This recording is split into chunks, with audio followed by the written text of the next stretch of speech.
Hello guys, this is your friend Naruto Multiverse 2.0 and we are back with a new fanfic. Which is what if Naruto was neglected by his family and he was saved by Itachi Part 1. And if you enjoy this fanfic then please press the like button and subscribe to my channel for more fanfic like this. And now let's start the fanfic.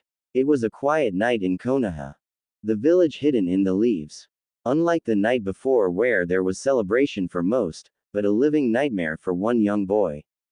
A festival celebrating the defeat of the Kyuubi at the hands of the Yondaime Hokage. The fourth in a line of great village leaders throughout village history. That boy would be 7-year-old Uzumaki Naruto.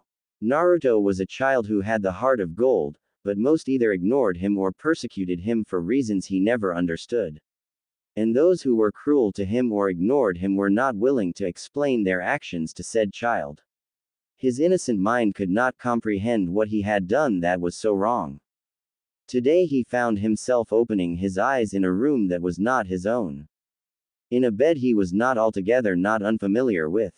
It smelled clean, but cold and clinical. His body ached from head to toe. His mind foggy, and his eyesight not much better currently. His neck hurt and he noted that he could not move his hands or legs.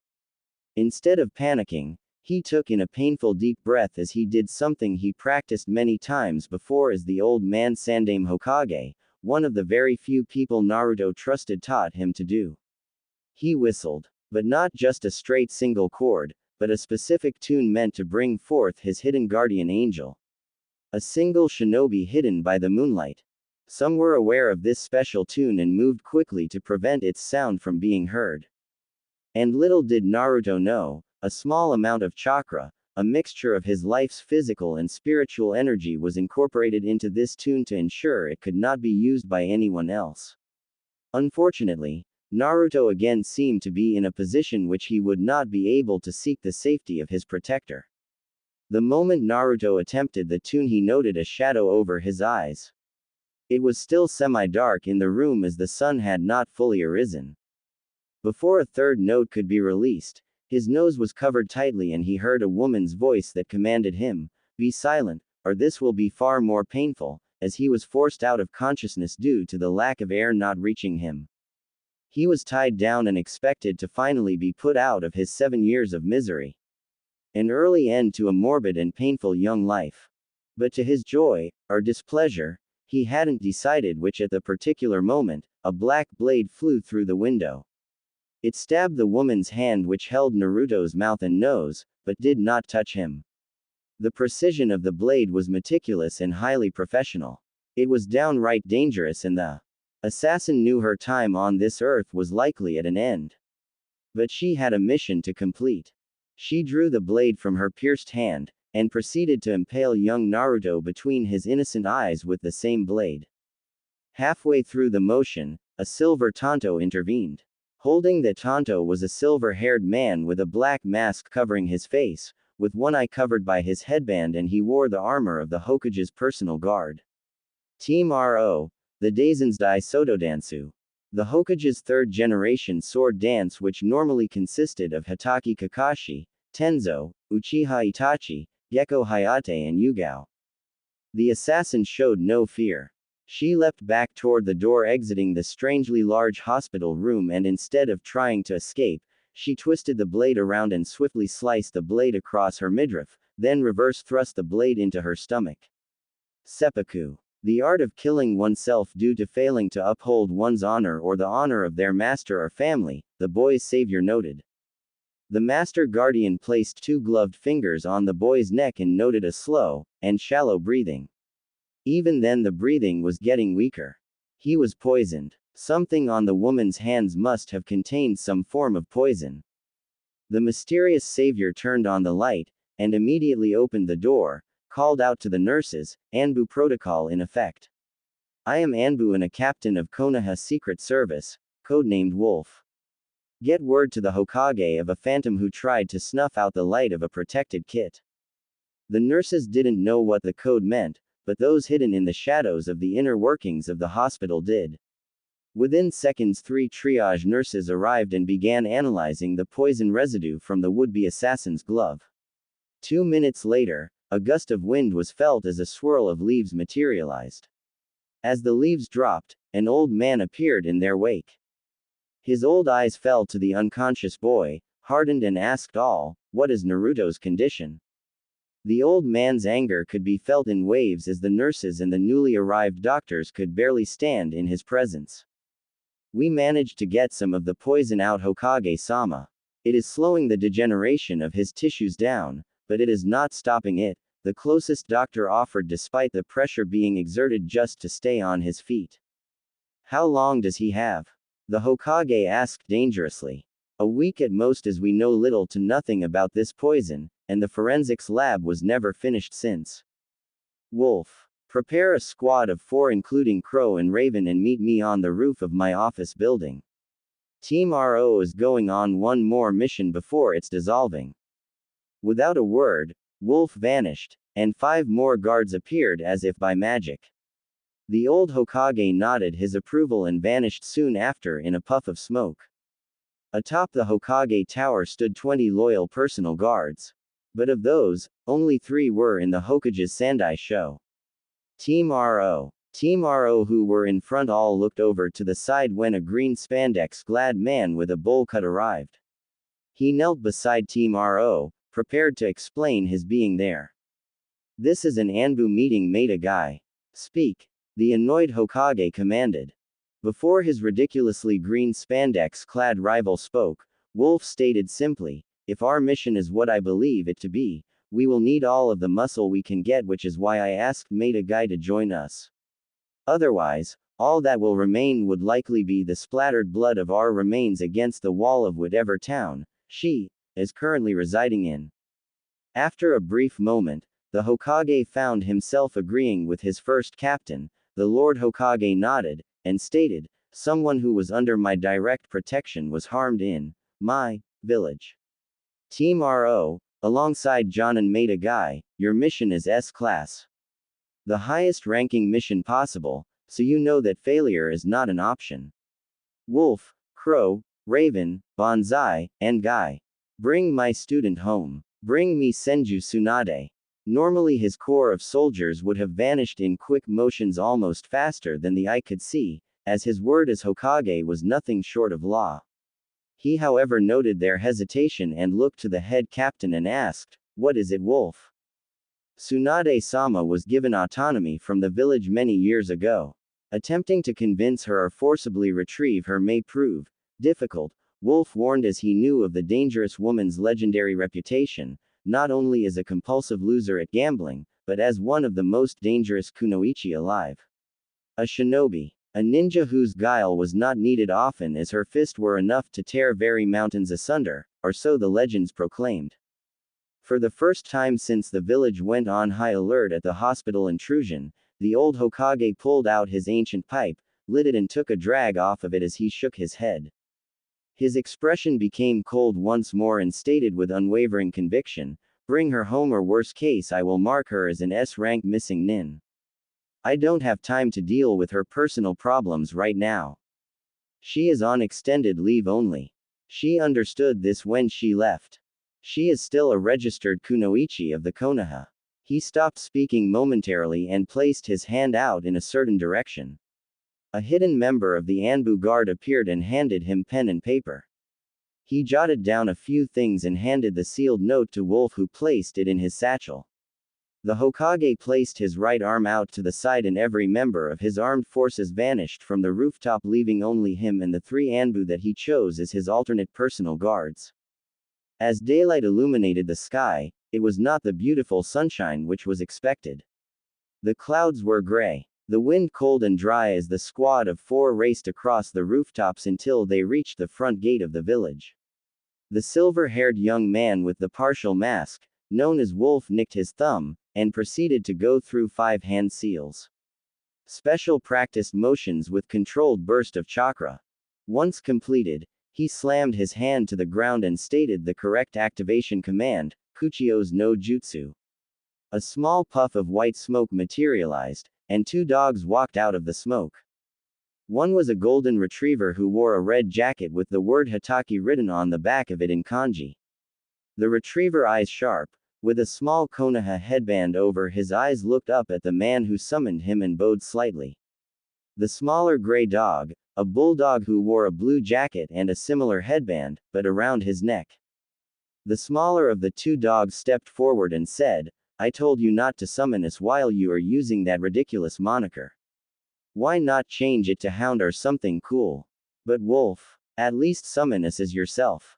Wolf dreaded this part of his contract with his animal partners. They could be a bit nitpicky, but he didn't have time to deal with it and hoped the situation was dire enough to satisfy the most easygoing of his canine partners. "We have been tasked with bringing Tsunade-sama back to Konoha, kicking and screaming if we must," was Wolf's stoic reply. The little bulldog's jaw dropped, slobber fell, and both dogs shivered. He then nodded and said, "Good luck, Wolf, and don't get yourself killed."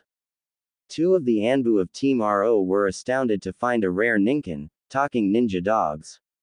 It was extremely rare to find talking Ninken, but their professionalism held firm until the dog's last statement, and then the gravity of the situation finally hit them all.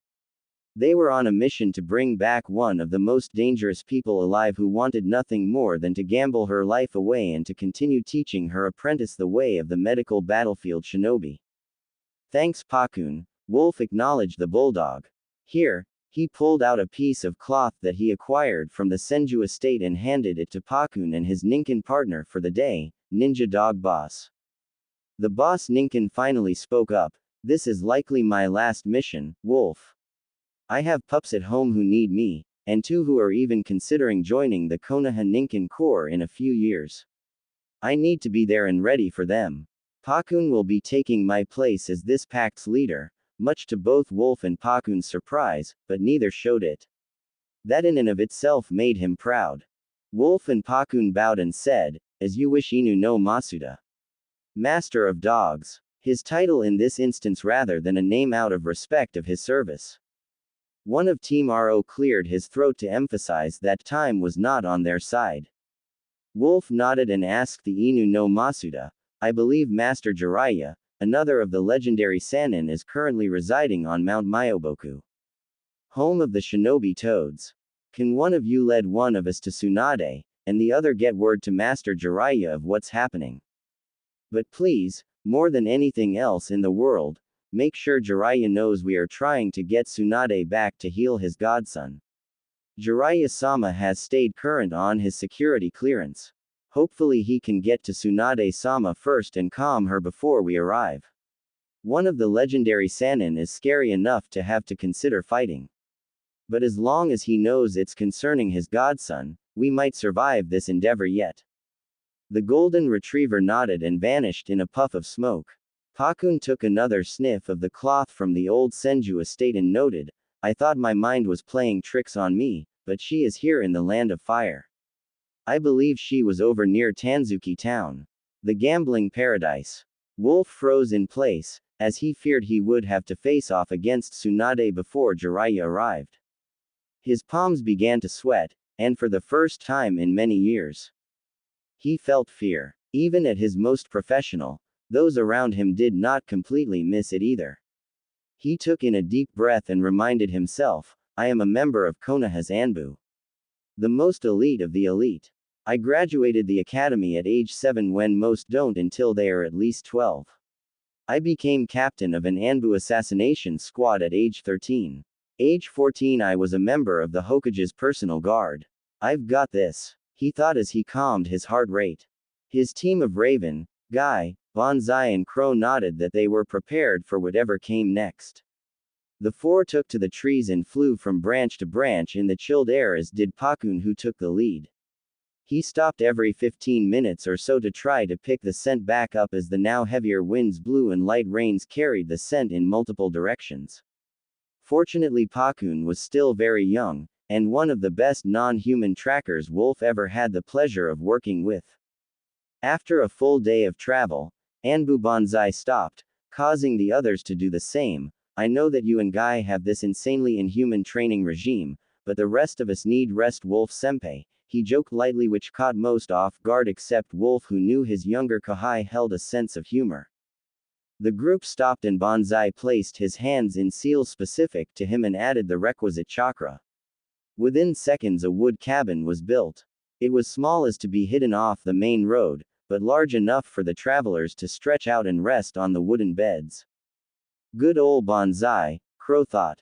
Shelter from the weather, bugs and snakes.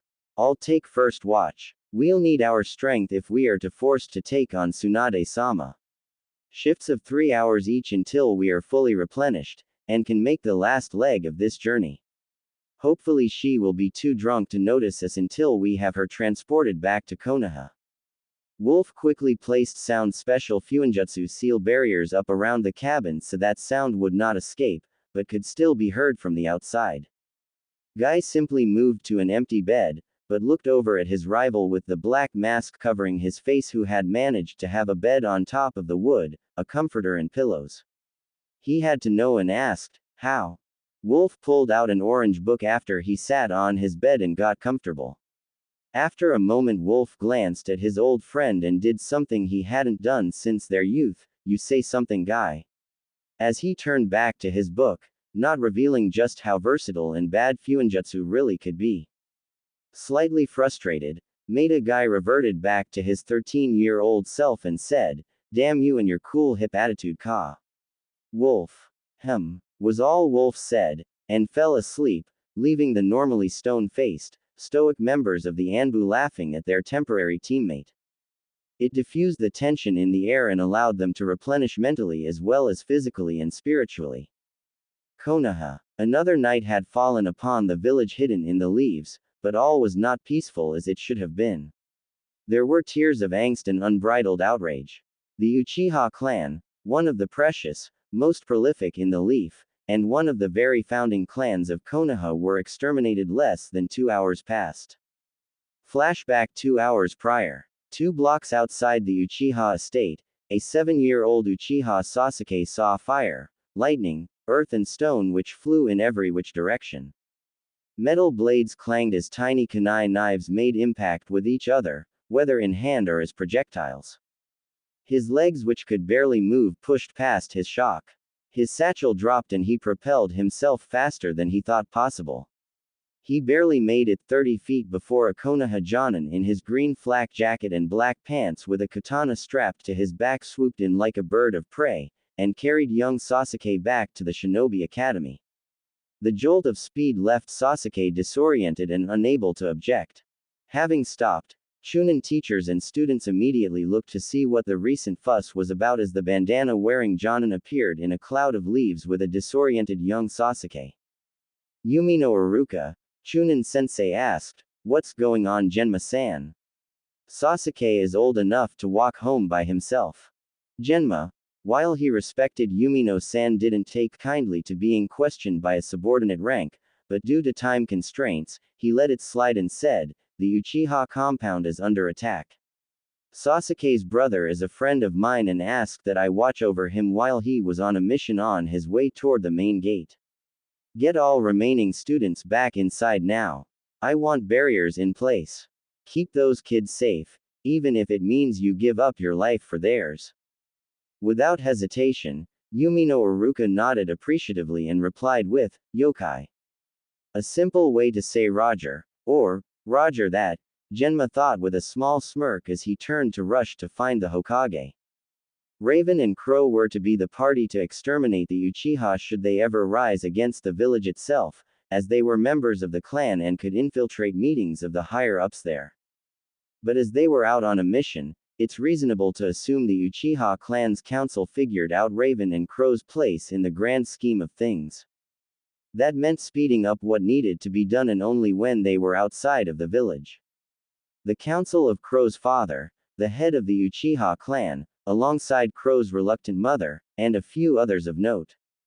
They were tired of being treated like second-class citizens and that they didn't matter anymore. And that the Uchiha were the most powerful in the land of fire. The very village hidden in the leaves. But hubris was to be their downfall. Every man, woman and child of the Uchiha save Raven, Crow, and possibly Sasuke were dead as he vanished without a trace from the academy grounds. The only child missing. End flashback. Hokage Tower Conference Room 3 hours later. The Hokage was willing to speak to the Uchiha and try to help them regain some of the respect and prestige should a meeting he set up have occurred. But alas, it wasn't meant to be. He called together a council of the three elders and looked at each of them. His gaze lingered on his old friend Danzo, whose body was bandaged as if half dead, and quietly stated, "Return Sasuke Uchiha to me unharmed and you will live to see another day." Before the council of elders could protest, Sarutobi Hiruzen, Sandaime Hokage of Konoha, the village hidden in the leaves, raised his left arm, and 50 of his Anbu elite appeared and held swords to the Sandaime's old shinobi squad teammates Kaharu and Homara. The last member of the elders had shinobi of his own in Anbu gear arrive from the shadows and block the swords from touching their master's neck.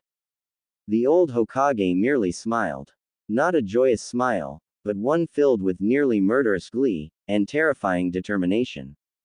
He then stated, "Surrender the Uchiha, and the eyes of those you gouged from the corpses of the dead are face not only Konoha justice as a traitor, but my wrath. You did not disband the organization known as Root as I commanded years ago, as evidenced by your shinobi being present here. Root is despicable, and its usefulness came to an end after the last war.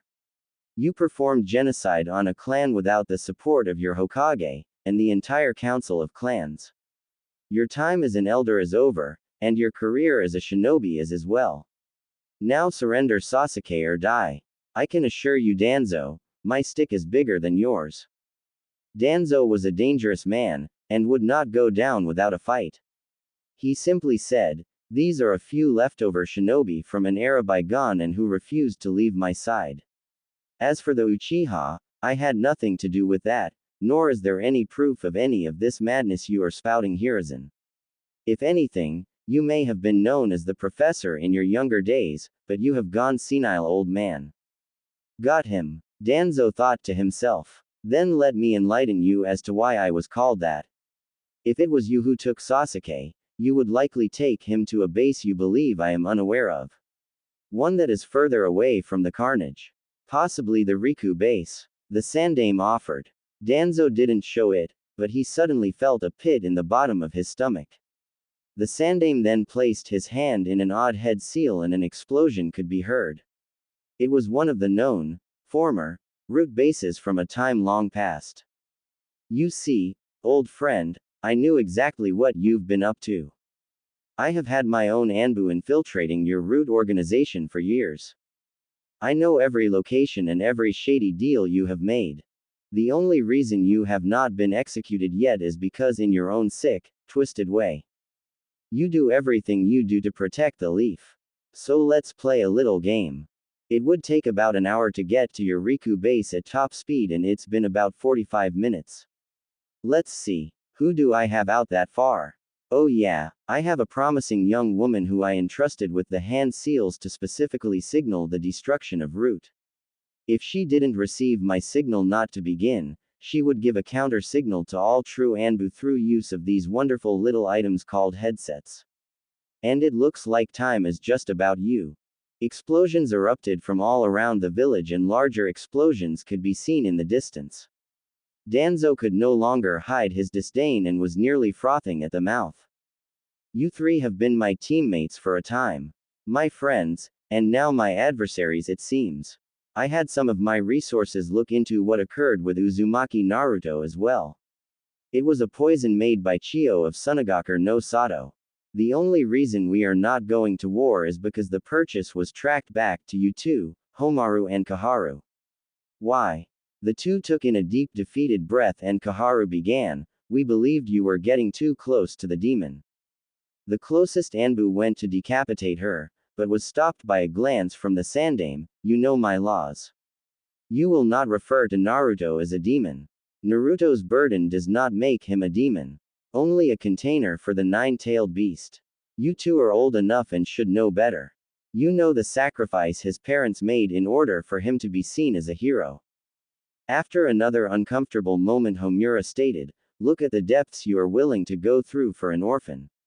You have deployed 4 of our finest shinobi to bring back Tsunade of the Sannin. That is on par with sending them on a kamikaze mission. It's potentially suicide. Hiruzen looked to Danzo and asked, "Do you know who Crow is? And don't lie. We are far beyond secrets right now." Danzo reluctantly nodded. "Well, what you might not know is that Sasuke is Crow's little brother." The world stood still. Crow could be the nicest man in the world. He was a man of peace and loved his village more than anything save his brother. 7 years ago, Sasuke was kidnapped and Crow, before he was Crow, was unleashed for the first time. He not only decimated a small village, but nearly put the Sandaime, and the Yondaime Hokage in the hospital when told he could not go after Sasuke. And, yes, I am putting this here as I keep getting complaints about Itachi being an overpowered Gary Stew. Itachi essentially sucker punched Hiruzen and Minato. He didn't win in an all-out fight. He is a ninja. He fought dirty and was underestimated due to his age. I know he would not win in a straight-up fight against the Sandaime and Yondaime at age 10. Possibly ever. The Yondaime refused the Sandaime's wish to execute Crow for his action and reminded his old mentor, "Those who abandon their mission are scum, but those who abandon their comrades are worse than scum." His younger brother was in danger. Who is more of a comrade than a loved one? Not many remember just how dangerous that switch was inside of Crow's head. Apparently Danzo did. Hiruzen was no fool and knew exactly where Sasuke was taken and had his own elite shadows follow and retrieve him before the explosions began, but it was time to take back the reins of Konoha from those behind closed doors. Having Naruto get hurt shook the old man to his very soul, but he knew that the team sent was the only one strong enough to bring Tsunade home to help medically rebuild the now Uchiha-less village save 3 or 4. Sarutobi Hiruzen was known for his kind and forgiving nature, but that had also become a liability of late. He looked to his 3 former friends and shook his head sadly as he calmly commanded, "I planned on letting Crow deal with this then when he returned, but he will have enough to deal with taking over as clan head of the Uchiha most likely. Execute them." Meanwhile, Tanzuka Town. After a few hours' rest, Team RO had arrived. It didn't take long to discover the location of the legendary sucker, as she was known. Tsunade's penchant for losing bets was legendary. If she won, that usually did not bode well. 6 hours ago she'd won what was tantamount to a small lottery. She was in essence very rich again. That concerned her. But what concerned her more were the 3 Konoha Jonin who walked up to the table where she and her apprentice were counting up her winnings, as they no longer wore Anbu gear. The 45-year-old blonde woman recognized the silver-haired young man immediately as he was the protege of the Yondaime, the 4th Hokage. His favorite student, and prodigy in his own right. Normally she would have blown the ninja off immediately, but asked, "The looks of fear and determination on your faces tell me that this is important. What brings you all the way to the edge of Hai no Kuni?" "Our beloved fire country," she spat. Kakashi stepped forward and handed Tsunade the first of 2 letters. Tsunade opened it and it read, "Dear Tsunade, a young boy has been poisoned, and it's believed to be by your one-time rival Chio of Suna. I have sent 4 of the very best in the village to find you in hopes of bringing you home. We could not chance moving the boy. Chio's poison was likely bought by a clan head or elder. I will find out which and exterminate them quickly as I was named one of the guardians of the child when his parents died. He has a week from today before he likely succumbs to his illness. I know it's a lot, but we need you home. At least for now. Do this for your old sensei, please. Sarutobi Hiruzen." After reading the letter, Tsunade placed it over the lit candle which adorned her table. A large puff of smoke appeared beside the table and a man around Tsunade's age in a red overcoat with a green jacket underneath. Toad and oil adorned his custom forehead protector as his long white spiky hair flowed unevenly. Tsunade glanced over to him and said, "I'm not going. The fact that they got you to join them will not change that fact," she warned. The normally loud, and admittedly super perverted Toad Sage Jiraiya looked to the one he was cleared to know as Crow and said, "Danzo ordered the attack on your clan. Only you 2 remain. Your brother is in critical condition at the Biowan," Jiraiya said as he slipped into his more familiar language of Konoha. He reminded himself that Biowan was hospital. He then looked at Tsunade and asked, "Remember what happened 7 years ago when the Uchiha child was kidnapped by the village hidden by steel and how Sensei and Minato ended up with a few broken bones? They told a 10-year-old he could not attempt to rescue his brother. He is not only still alive, but he is one of the senior captains of our Anbu. And said village was nearly wiped off the map. I think the only reason Wolf is in command is because he leads Team RO when they are united," Jiraiya warned. "Senju Tsunade, allow me to introduce you to Uchiha Itachi." Tsunade looked over to said Uchiha, but now kept her eyes just below his, knowing of his family's penchant for eye-based hypnosis.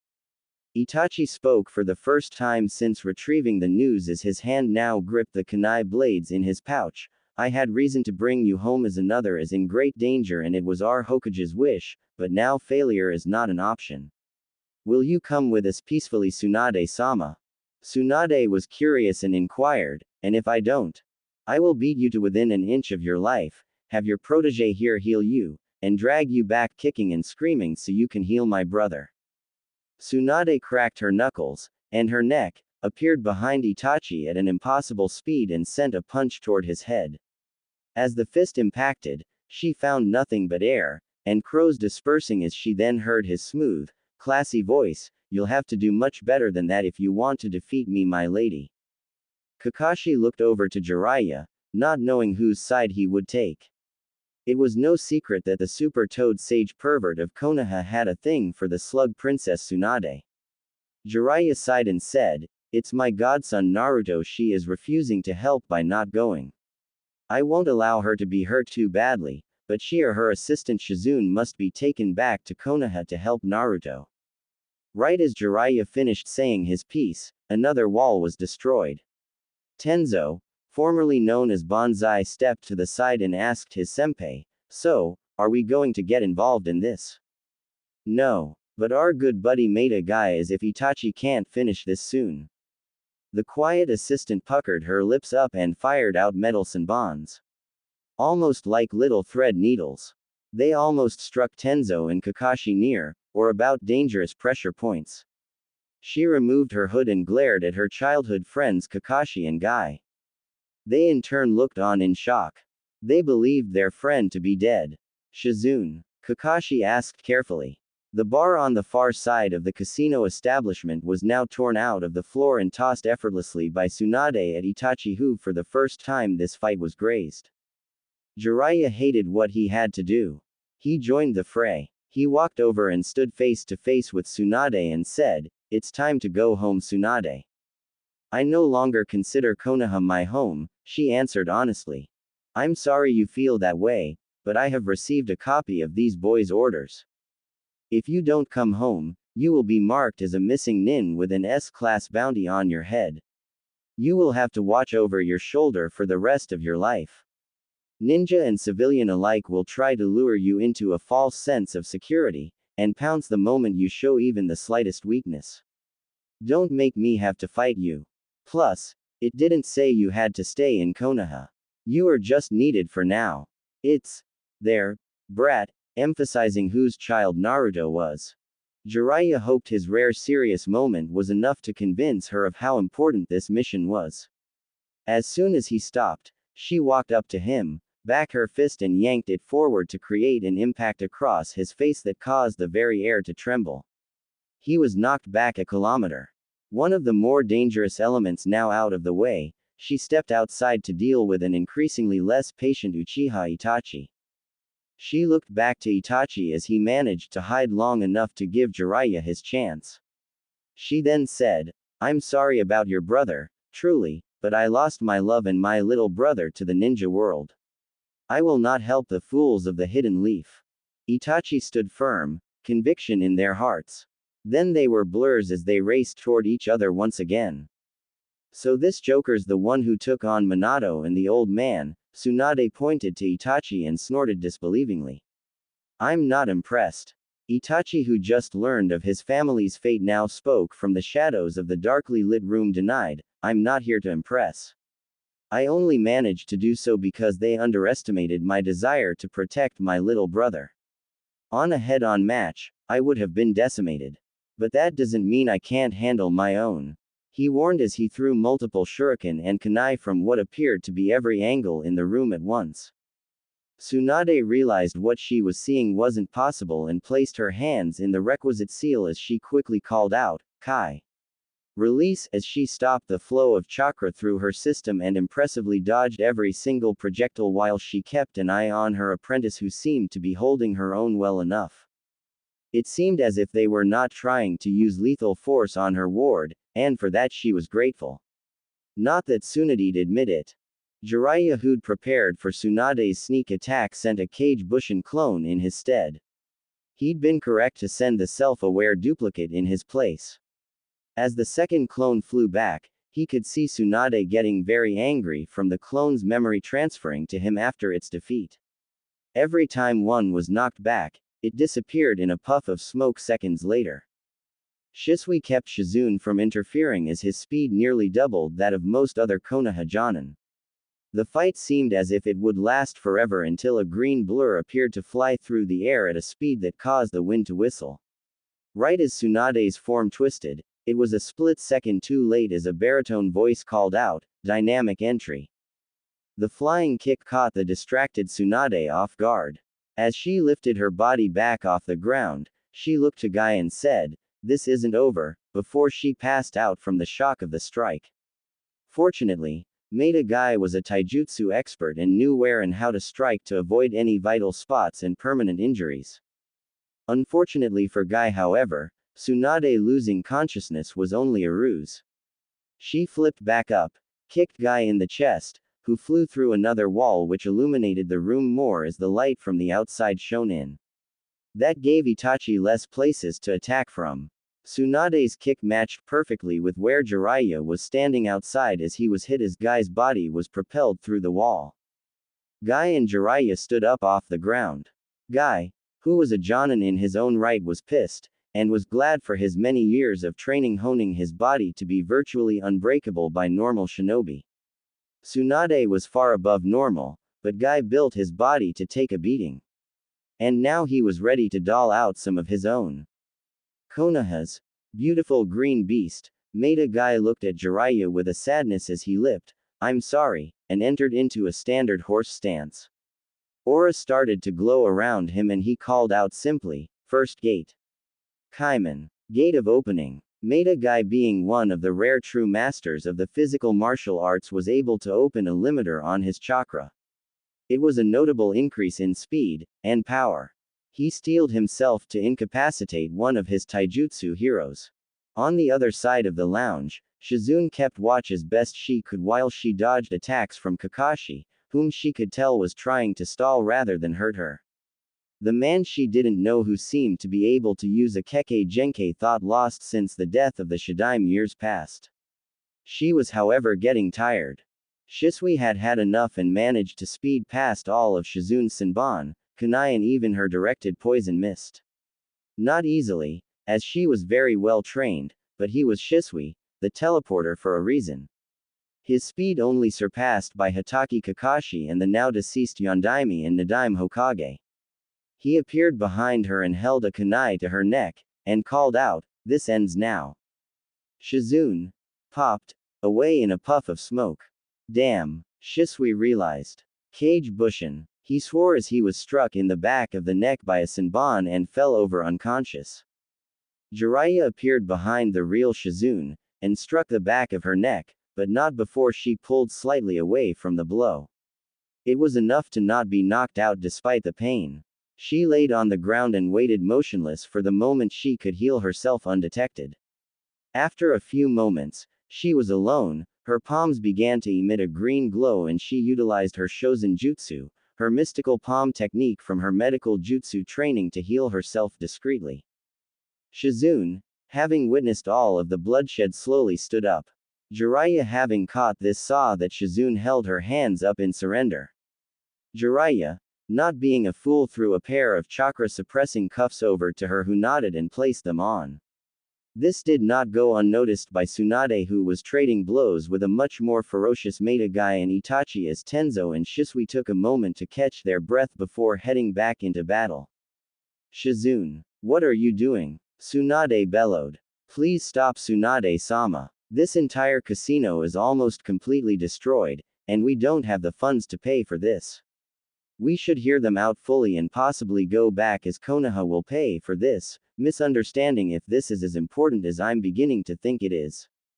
Tsunade, still on guard, thought about it and then lowered her guard carefully and said, not many know this, but I really left Konoha not only for me, but because of the pain Shizune felt at having no family left after the Third War. I didn't want her to have to live in a village that constantly reminded her of the loss of losing her Uncle Dan. Should we go? We are not staying, she warned. A tear threatened to fall from Shizune's eyes as she realized what her mother-like figure was doing for her. The possibility of bringing down the wrath of all of Konoha just to keep her happy. But that was not worth the life of a little boy, much less two, she noted. Shisui noted that Tsunade's flared-up chakra had settled and deactivated his Sharingan and nodded to Itachi, who reluctantly did the same. Tsunade glanced at Jiraiya and asked, so what in the seven heavens would send 3 Anbu, a taijutsu master Jonin, and Anther Sannin to bring me home? Who could be that important? Then it hit her. Her drunken stupor all but forgotten for a moment as she asked seriously, did you mean, there, son, when you said, there, son? Jiraiya nodded but kept his thoughts to himself for the moment. Kakashi looked at Jiraiya with a look of utter shock, as Naruto's history is one of Konoha's most guarded secrets. Then he asked, how?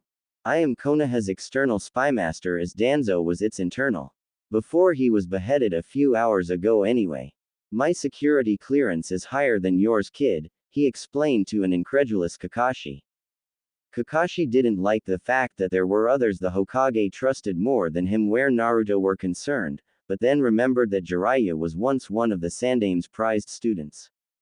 After taking in a deep breath, take the cuffs off of Shizune. We'll come peacefully, Tsunade ordered. Team Ro looked to Kakashi, who nodded. It's time to go home, Shisho, Shizune said as she took Tsunade's bag, which held her stash of sake she was not supposed to know about. Tsunade swore under her breath as she knew her student wouldn't surrender the bag while they traveled. Jiraiya walked over to the owner of the casino, who had just walked in, and handed him a bag of diamonds.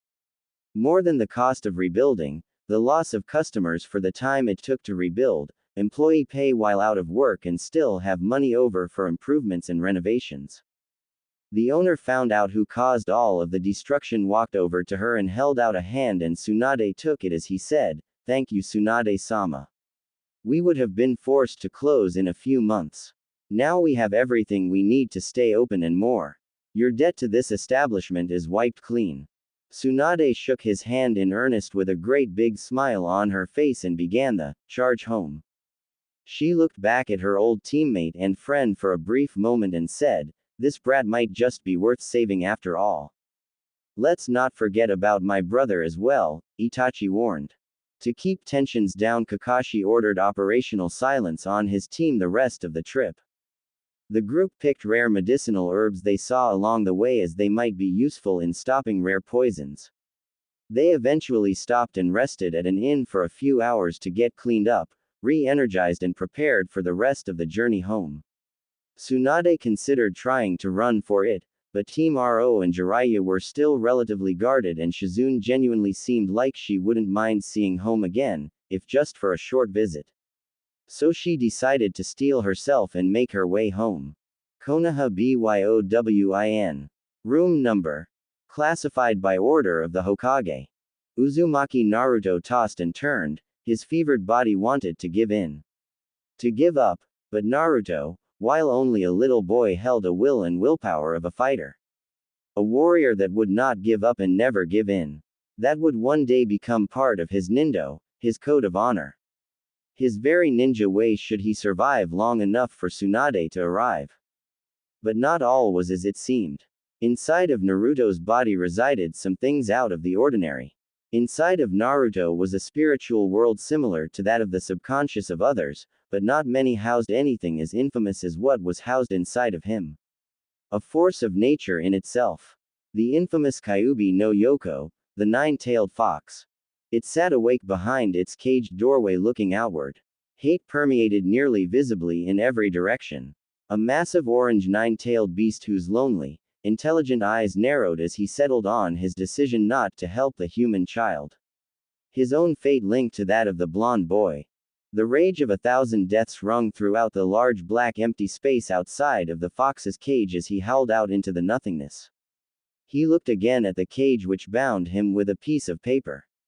A paper infused with the love of a mother and father who wished to protect their village, and their newborn son. The fox knew should the boy die, he too would succumb to death, but he'd come to the realization that he would rather lose his life than give his powers to the son of those who imprisoned him. He had been a captive of the Shadaime's wife Uzumaki Mito, then Uzumaki Kushina.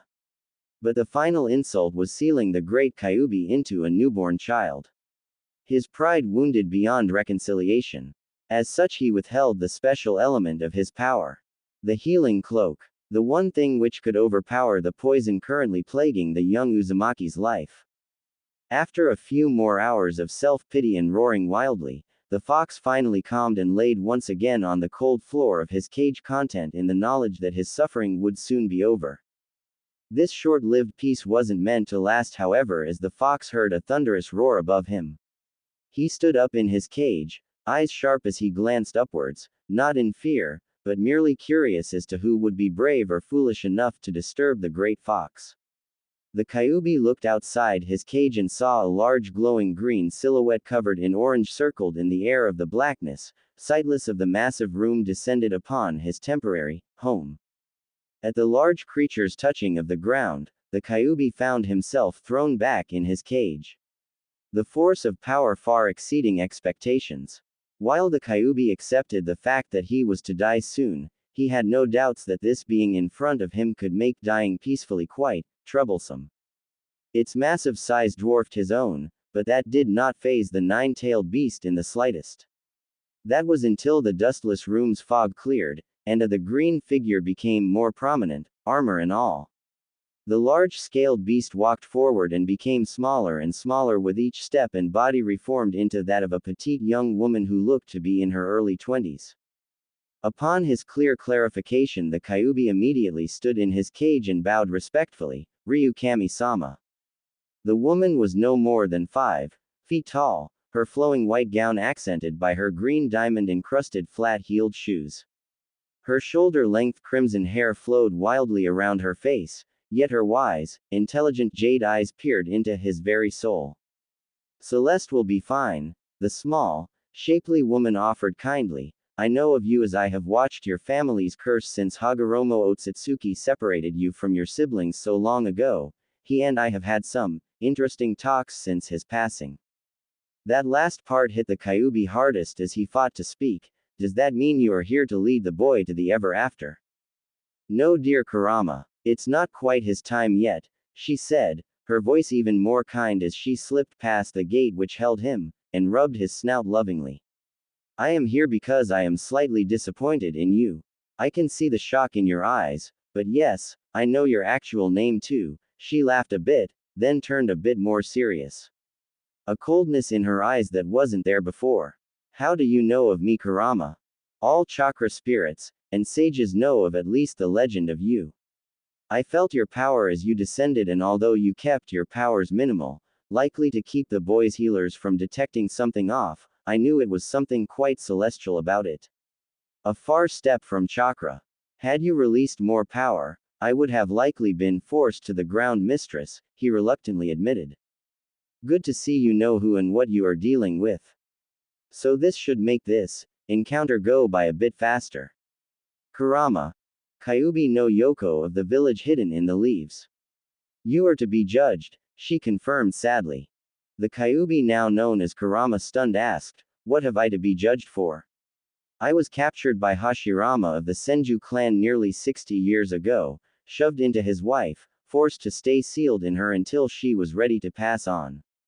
Then, no sooner than I thought I might get my freedom, I was forced into this brat's mother.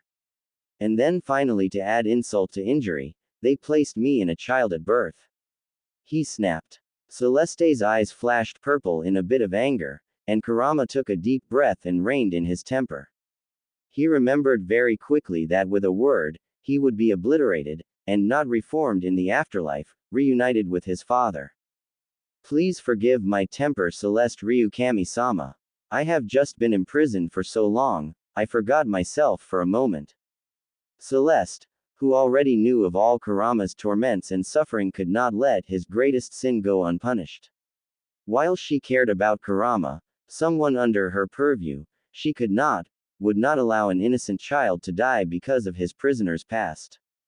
You are allowing an innocent child to die due to the actions of others which he had no control over. Kurama eyed the young-looking goddess with a wary glance and noted, I was controlled when Konoha was attacked to try to gain my power by an Uchiha. Maybe it'd be better if I were to die anyway. I have no place in this world. At least no place to make me happy, his deep voice conveyed. Celeste again took in this information for what seemed like 100th time and asked, so you have nothing against the child himself? No, my lady, only the predicament surrounding him. And the only problem I have with him personally is that he is my jailer. I have not tried to make contact, though I considered trying to take control of him when he was attacked a few days ago as I felt my life was in danger. That was when everything changed. Kurama's fur bristled at the awkward silence that followed his admission. Celeste waved her hand to the open air and appeared back outside the cage which kept the mighty Nine Tails captive. Celeste sat in a comfortable-looking chair which appeared at her glance and with a sad expression warned, you had the power to save an innocent child, one whose very life is intertwined with your own, and you were still willing to let him die to set yourself free. It was selfish and unworthy of the trust your father placed upon you. She chided sharply, which tore at the beast's heart, and he started releasing small bits of his healing chakra in an effort to hide it from his deity's view. Kurama was surprised when his powers stopped working and looked to the dragon goddess Celeste. Celeste saw his actions and decided that it made her happy that the beast's heart was not completely stone. As such, she offered him a chance, her voice still cold. I have stopped your flow of chakra to the child as I noticed your attempt. You did well in attempting to rectify your mistake, but had I not arrived, you would have let this boy die. As such, you will wait and see if he survives with the help of outside assistance. I can detect great signs of relief outside the boy. The one, I believe her name was Tsunade, must be near. In here my senses are not quite so clear. But I digress. Should the boy survive, I will introduce you to him.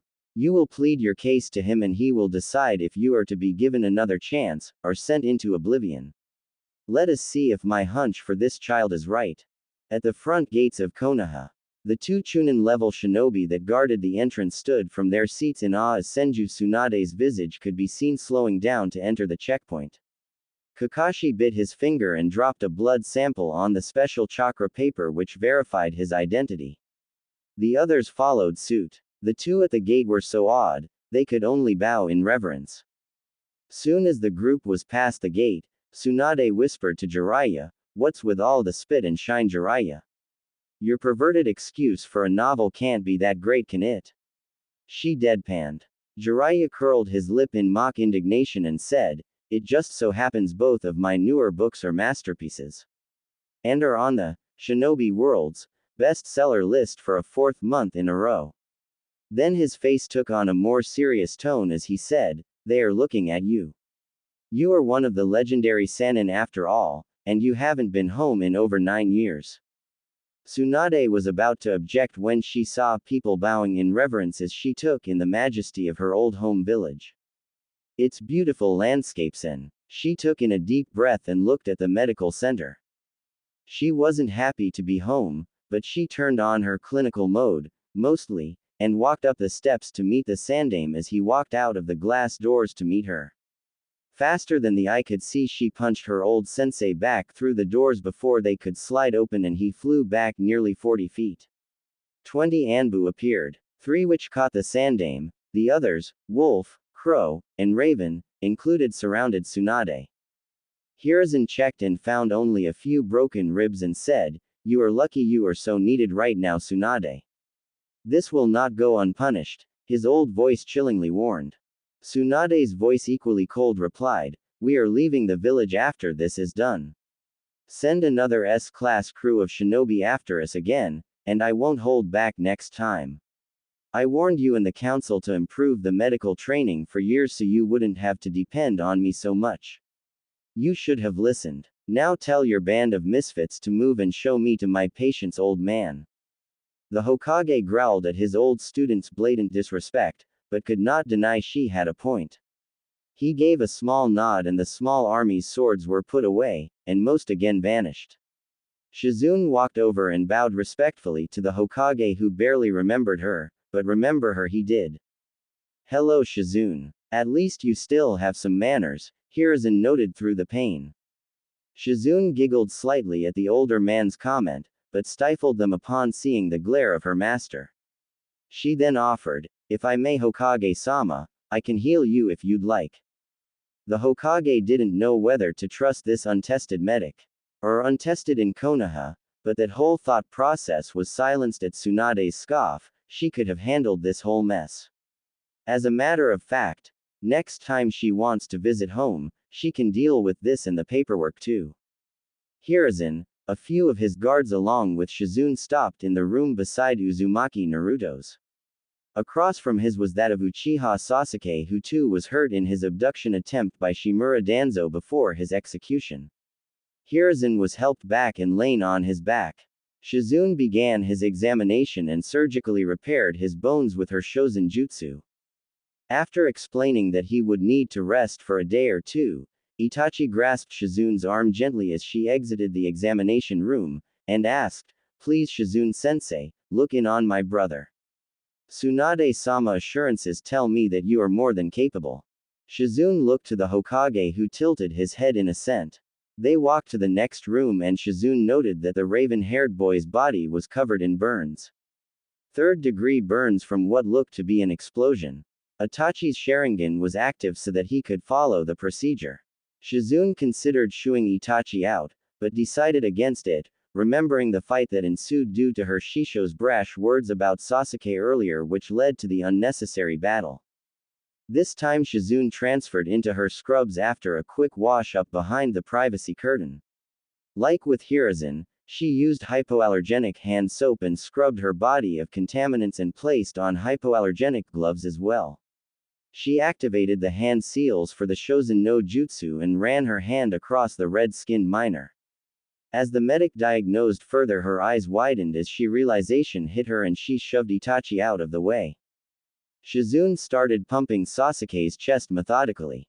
His heart rate slowed further and further despite her best efforts. Itachi's eyes locked onto Sasuke's weakening heartbeat and until it finally stopped. Normally, now would be when the doctor called for time of death. Itachi, filled with despair, screamed out, "No! Sasuke!" Shizune, remembering something of an experiment she tried a few years back, shook off the shock of the tears of blood coming from Itachi's eyes. She then remembered something important as Anbu, who stood at the now open door. "Kakashi. You're needed now." Kakashi appeared and walked over to Itachi to remove him, but was stopped. No time to deal with a grieving older brother. "If I'm not mistaken, you were lightning element, right?" While he didn't like his name called out while he was in Anbu gear, it wasn't a big deal anyway as he was famous in his own right. But revealing his primary element was a bit of an annoyance to the silver-haired man. But he nodded slightly and was pulled over to where Sasuke's heart was and ordered, "Please add a little lightning chakra to your right hand. Enough to say give a small jolt, but no actual damage." As Kakashi practiced with such an affinity for many years, this was nearly child's play. He did as he was instructed 3 times, with no result. Shizune was ready to call it quits when she had him give it one more slightly more powerful burst. Sasuke gasped for air, then lost consciousness again, but was stabilizing. Itachi's head arose with a hope he dared not embrace. Shizune jumped up and hugged Kakashi and released him as he shook his head. Other doctors who managed to arrive at the doorway to see what was going on noted the Hatake Kato method. Or the Kato Hatake method. No, it was Shizune's technique that saved Sasuke's life. It should be the Kato Shizune method, or whatever she calls it. Kakashi humbly bowed out as to give the young doctor her due. Itachi watched as Shizune began healing his brother's burns again. 40 minutes later, Sasuke was all but burn-free. His heart rate was back to normal, and Shizune nearly fainted from chakra exhaustion. Itachi raced back to the side of the bed she was standing on, and caught her one-handed. She allowed a small appreciative smile. As she, Itachi, and Sasuke were the only ones left in the room, Shizune finally spoke up. I'd like to examine your eyes. I know you cleaned them up, but eyes should not bleed. Even Uchiha Sharingan should not have done that. Itachi knelt before Shizune, and stated, the Uchiha have always been extremely private, and secretive about our dojutsu. As you have saved the life of my younger brother, my life is yours, Shizune-sama. Sasuke is the last of my immediate family alive. As long as your will does not come endanger the village, I will always watch over you, he said as if it were nothing more than a casual conversation. Shizune blushed slightly at his proclamation. Itachi was reluctant still to show his eyes in detail, but looked up to her with his Sharingan still active. While a little shocked, she did not react as she noted a star-shaped iris rather than the normal 3 tomo which surrounded the red which normally replaced the black when the Sharingan activated. I don't know whether to congratulate you or not, considering the circumstances. Itachi stood and stepped behind Shizune to cabinet with the mirror on it and stood in shock. After a moment he stated, to think that I would receive this, and still have my brother. Perhaps I owe you more than my life, Shizune-heim, he amended. She was now his princess, and he her devoted servant even if she didn't know that yet. Shisui knocked on the door and came in at Itachi's nod. With his head down Itachi stated, Sasuke is alive and, it, was unlocked. Shisui, already knowing what Itachi spoke of, gasped slightly. Looks like Konoha's Uchiha legacy lives on in us boys, he stated as he looked at Sasuke. We will have to train the little pipsqueak up good and strong. And keep the fact that he almost died out of the local news. He does not need the headache of fangirls. Itachi could only grin at his best friend's antics despite the horror of what recently happened to their clan. It was obviously a coping mechanism for them both, but one they were willing to accept until they could fully bury those emotions with their Anbu training. Less than 2 rooms over. Tsunade stood side by side with her sensei, the Sandaime Hokage Sarutobi Hiruzen, as she drew another vial of what appeared to be a self-replicating virus out of Naruto's system. By all accounts, Naruto's expectancy should have only been 48 hours, much less the 5 days total it took to find Tsunade, convince her to come home, and the return trip. A young medic aide with silver hair cleaned himself up and walked into the room. None of the doctors dared offer to assist for fear of offending Tsunade. She was too focused on saving her patient to really notice. The aide went and placed water in 2 new hospital mugs, and put on hypoallergenic gloves as he didn't quite know the patient's allergies. He noticed the heavy perspiration falling from Tsunade's forehead and grabbed a few paper towels and slowly moved his hand towards her head. She caught on and let him wipe quickly. Then he offered her ice water. She considered declining, but realized just how much fluid she had lost during the procedure. The silver-haired boy stayed by her side in silence and occasionally offered drink, or paper towel.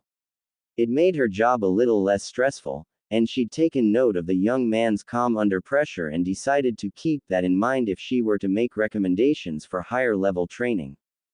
Naruto's form started to convulse. Tsunade, aware of the major procedure Shizune just performed, called out, Shizune. I need you to take a soldier pill. My patient is convulsing with rapid heart palpitations. I need you for an assist. Within a moment, Shizune was already washed off, and new smock and gloves in place. Sorry to call the new reigning medical hero back to action right after her victory, but that's the life of a doctor, Tsunade warned. Shizune only nodded as the quiet medic aide finally spoke up to the remaining medics at the doorway. Either someone come in and wipe Shizune-senpai's forehead and bring her water, or clear the way for someone who will. Watch it, Genin. One of the doctors chided, but was immediately stopped by a dark glare from Tsunade. I believe you were just given an order by my assistant. Now move. Said doctor moved, and another young aide arrived and bravely assisted Shizune as best she could in the tense room as young Naruto's very life hung in the balance. Naruto's condition was too grave to move him into the surgical bay, and synthesizing an antidote seemed unlikely in the time they had left. The boy's skin was starting to shed, and the discoloring started to occur. But that was not the only thing amiss in the village hidden in the leaves.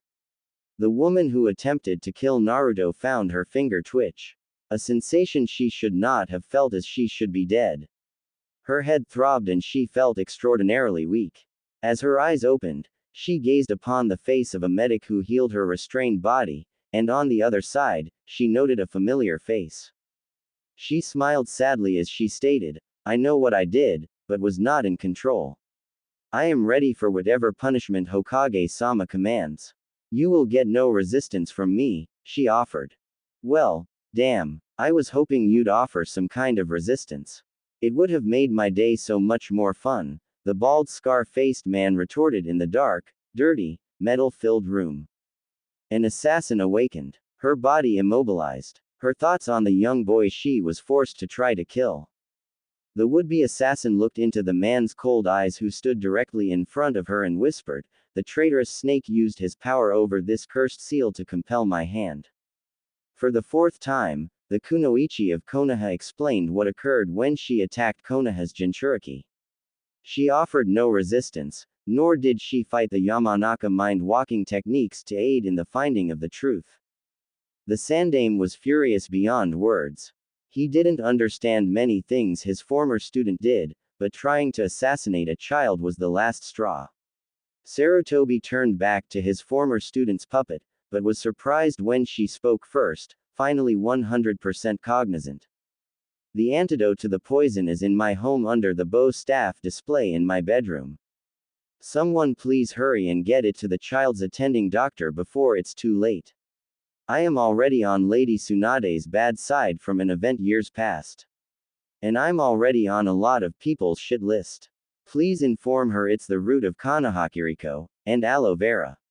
She will know where to go from there," she screamed when she realized it had been days under lock and key with no signs of daylight since the poison took effect, and Naruto was still alive.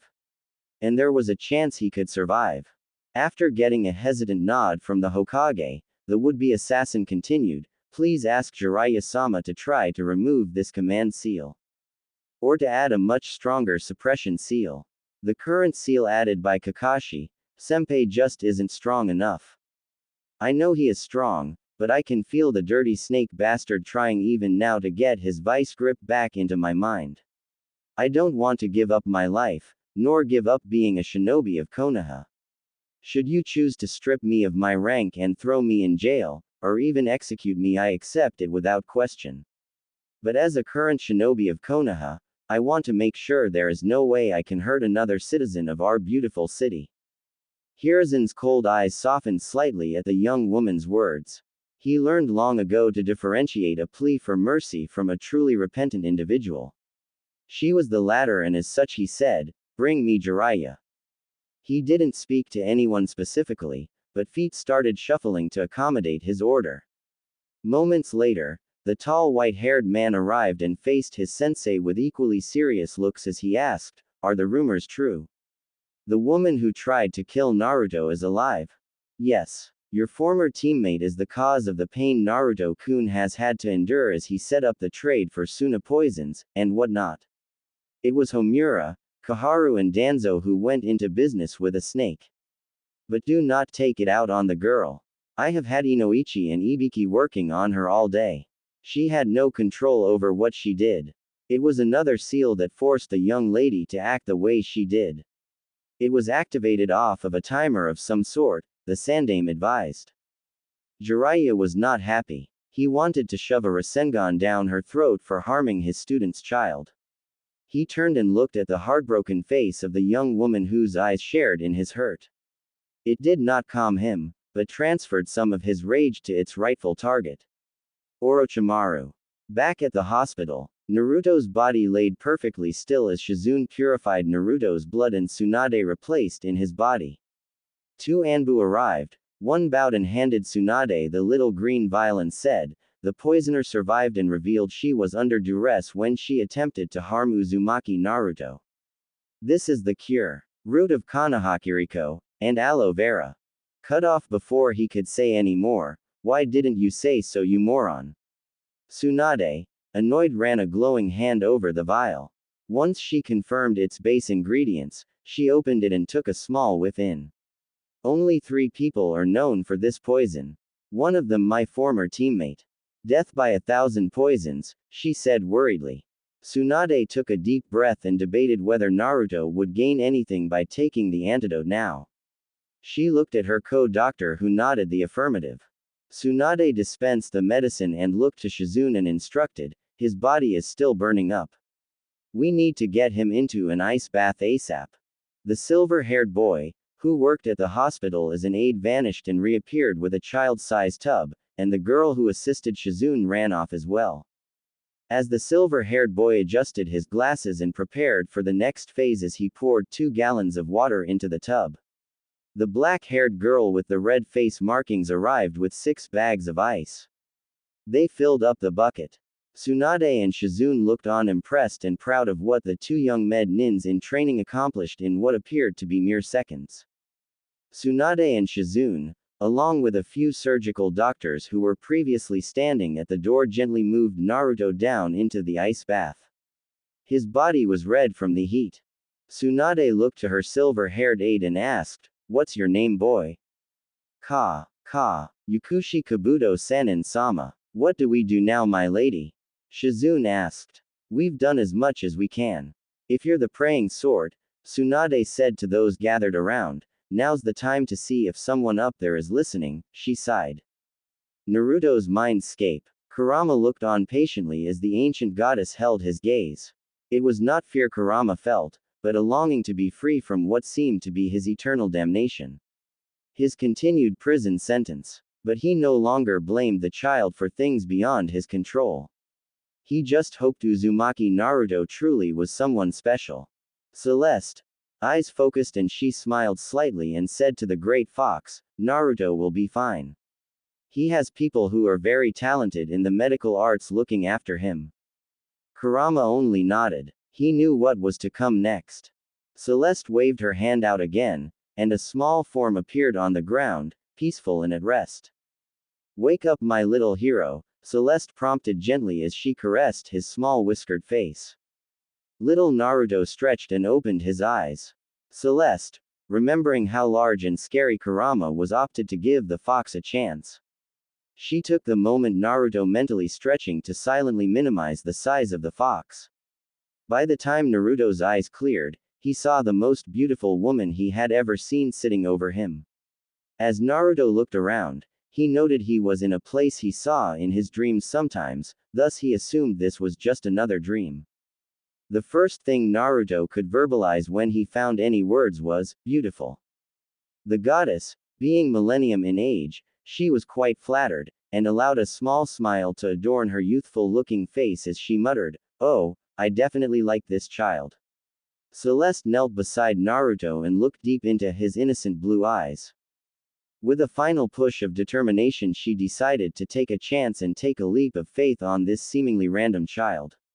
Celeste took a deep breath and gently released the pent-up nervous energy which threatened to spill over. She knew that there was a chance Kurama would fail his test, and lose his life. She did not want that, but there must be consequences for those under her protection if they did indescribably wrong, and allowing an innocent child to die was wrong. "My little hero, my name is Celeste. Do you remember anything that has happened over the last few weeks?" Naruto squinted his eyes for a moment, then blurted out, "That drunk bastard attacked me. Said something about me being a demon and kept using shinobi jutsu on me and then bashed my head in. I managed to whistle out a tune old man Hokage gave me, and within seconds I found myself here. But by the look on your face, it's been more than a few seconds," little Naruto surmised. "Oh, how smart you are, little Naruto-kun," the goddess smiled with a gentleness Naruto was not used to. It made him nervous, and even more cautious. This did not go unnoticed by Celeste, whose features took on a more sad and contemplative look. Naruto looked around, then back at Celeste and realized she was glowing. A brilliance amazingly bright, yet not blinding. He found himself kneeling before her clumsily, but asked anyway, "Kami-sama, am I dead?" His question caught her off guard, but then she did something unexpected, she laughed. Not a horrible or horrifying laugh, but a laugh so beautiful, birds would stop singing to listen to its melodious sound, Naruto thought shyly. Her green eyes met his blues and asked, "Why would you think me a kami, and why do you think you're dead?" "Well, I have never seen such beauty before in my life. The only one close to as beautiful as Ayame Ne-chan. You have to be someone very powerful and special," Naruto confirmed for her. "As for why I am dead, I'm meeting with you, so I must be dead, right? And are my parents here? I hope they aren't dead. I hope they are somewhere happy. Maybe they lost me and I was lucky, and taken in by the hidden leaf," he asked sadly. His soft-spoken words broke the goddess's heart, but she held back her tears. She stood away from Naruto and said, "You are not dead, my little one, but you're close to it. Tsunade of Konoha's Grade 3, one of the world's best medical ninjas, was brought in by the Sandaime Hokage to save you. He sent his Anbu far to bring her home just for you." Hearing this, Naruto's eyes began to water. He didn't think the old man cared that much for him. Just showed him pity like a few others. He felt another warmth overtake him as his smile widened and his tears freely flowed. Celeste was again crestfallen by this, but made happy in the same moment. After a while Naruto looked again to the bright lady, but before he could ask again, she answered, "And I am not the kami, but a lower level kami. You know of the great kami, and his brother the Shinigami. I am the Shinigami's daughter." At this revelation, Naruto froze from terror, but after a moment relaxed a little, as she had not hurt him and said it was not quite his time yet. Celeste stayed quiet as to not overwhelm the mind and spirit of the child. After a time she asked, "Before we discuss your parents, would you like to know why the villagers ignore you, and sometimes treat you a little unfairly?" Naruto's body perked up at the realization that someone would finally explain things to him. Celeste sat in the chair she called forth and placed Naruto on her lap, and she told him the story The Great Fox. Upon finishing her massive tale, Naruto's eyes were flooded with tears of frustration and sadness. He understood why he was hated, but he wished he could make them understand. Celeste knew that she needed to take the next step sooner rather than later. She pulled the young boy into her bosom, and said, "The fox has the power to save you, love, but would have preferred to die rather than be trapped again in another person, as he has already been entrapped for nearly 60 years. Naruto wiped his nose on his sleeve and his tears came to a slow halt as he said, "I guess I'd be a little grumpy too if I was stuck inside a place with no freedom. Even here in Konoha, I have some freedoms, even though I get those dirty looks." Celeste again gave a small smile at his innocence and asked, "I think now would be a good time to meet, dat mean old F-Wax, don't you?" Said in a way which made Naruto blurt out a small laugh despite his fear of meeting the evil Kyuubi. Naruto nodded and looked at the area Celeste gazed. The caged wall appeared, and a fairly minuscule fox laid there in silence, sadness evident in his eyes. Naruto got off of Celeste's knee and walked over to the cage. Kurama didn't do or say anything. But Naruto did the unexpected. His spirit self climbed into the cage with his detainee. Celeste went to call out for Naruto as her maternal instincts kicked in, but she held back that urge. Kurama raised an eyebrow as Naruto pointed at the fox and yelled, "You're the one making people be mean to me, you damn fox. Why? What did I ever do to you, you overgrown plushie? I'm just a kid." Naruto ended up whining the last part. Celeste had to place her hands over her mouth to keep from laughing out loud at the little outburst. She just wanted to squeeze his little cheeks and yell out, "Kawaii." But she was able to contain herself, barely. The furs on the back of Kurama's minuscule back stood up as he fought back a growl of annoyance. He then said with a deceptively calm voice, "You do realize the only reason I haven't eaten you is because Celeste-sama would not be pleased. Be wary of your words to me, Gaki." Having nearly forgotten already that his fate essentially laid in Naruto's hands, the fox spirit threatened his young warden. Naruto crossed his arms, waited a moment, then sat down cross-legged on the floor and asked Kurama, "Okay, I haven't given you a chance. I don't know you, so why don't you tell me why you are stuck inside of me, and maybe we can figure out a way to make both of our lives easier, huh?" Kurama noted with each sentence, Naruto's knowledge and wisdom seemed to increase. His vocabulary did the same. As Kurama looked up to a green gem on her dress, she grimaced as she noted it was slightly glowing. Celeste gave the mental command for the light to diminish, but the damage was done. While she could erase Naruto's memories of the events up till now, she opted to see how things played out first. Kurama looked to Naruto carefully and gently as his deep voice could explain, "I was broken apart from one large being called the Jaibi along with my siblings. The Ikibi Shukaku through Hachibi, Yuki. We were separated from each other by that damned Senju Hashirama Senju, and Uchiha Madara. I was then sealed into Uzumaki Mito, the Shodai's wife, then another Uzumaki the same way I was sealed into you. But 7 years ago, a very bad man ripped me out of her and used his bad eye powers to take over my mind, and force me to do bad things in Konoha. Eye powers," Naruto thought carefully, "you mean dojutsu, like those arrogant Hyuga bastards and their white X-ray-like eyes?" Kurama replied with a surprised, yet stoic nod. "Well, I was forced to kill a great many people here in this village even though I didn't want to. To save the village the Yondaime Hokage had no choice but to seal the threat, me away. I was too strong to be killed. Not to mention I did not want to live any further, thus I did not help you heal after the attempt on taking your life kit." Ignoring the fact that Kurama almost let him die, and that he called him a kit, a pup of some kind, but didn't know how he knew that, "So he sealed you away inside of me. The reason people call me a demon is because you are sealed inside of me. But that can't be right. I can't be a demon. I am here, separate from you. I just hold you right. Like a bowl of ramen holding the ramen. The bowl is not the ramen, though it would awesome if it was. Ramen inside of a bowl made of more ramen ingredients inside of beef, pork, chicken and seafood wraps. Ooh, I'm getting hungry now." Celeste smiled. Her face betrayed her pride at how wise Naruto had grown, and lost herself in a small giggle despite it being a slip-up on her part.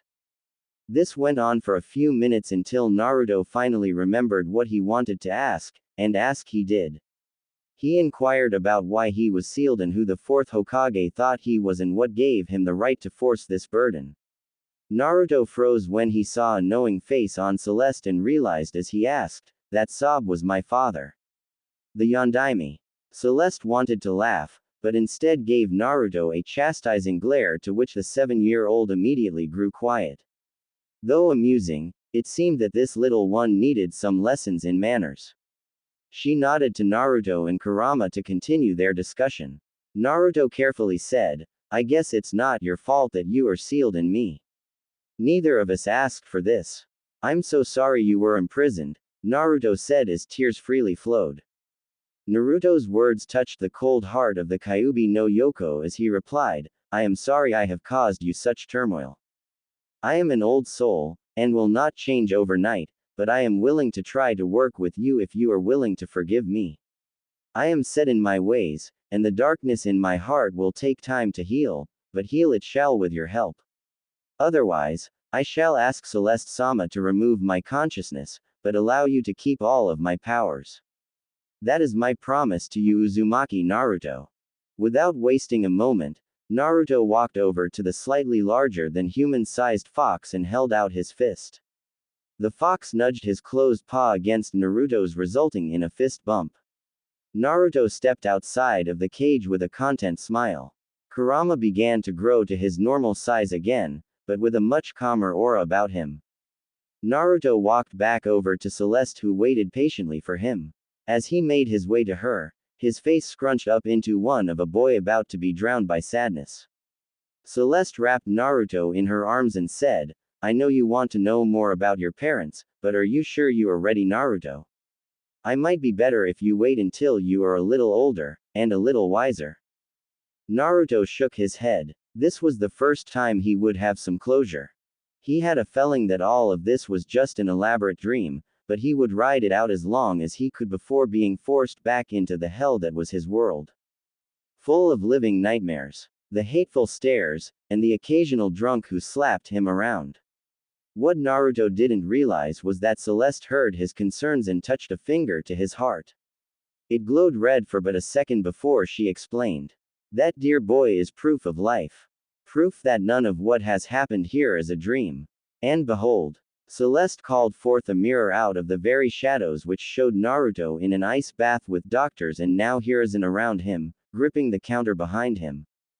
Naruto's tears freely flowed. Not tears of anguish, but of joy. He was even allowed to hear a little of what was said. He hated that the old man hid things from him, and wanted to hate him for it, but he could not after hearing that the old man sent 4 of his best shinobi after what he figured was a monster who had the power to heal him. "Gigi," Naruto said silently. The old man perked up as he saw Naruto's hand move. Naruto's semi-subconscious woke him just enough to say, his eyes still sealed shut, "I know what you did for me, old man. I will rejoin you soon. I can't die yet anyway.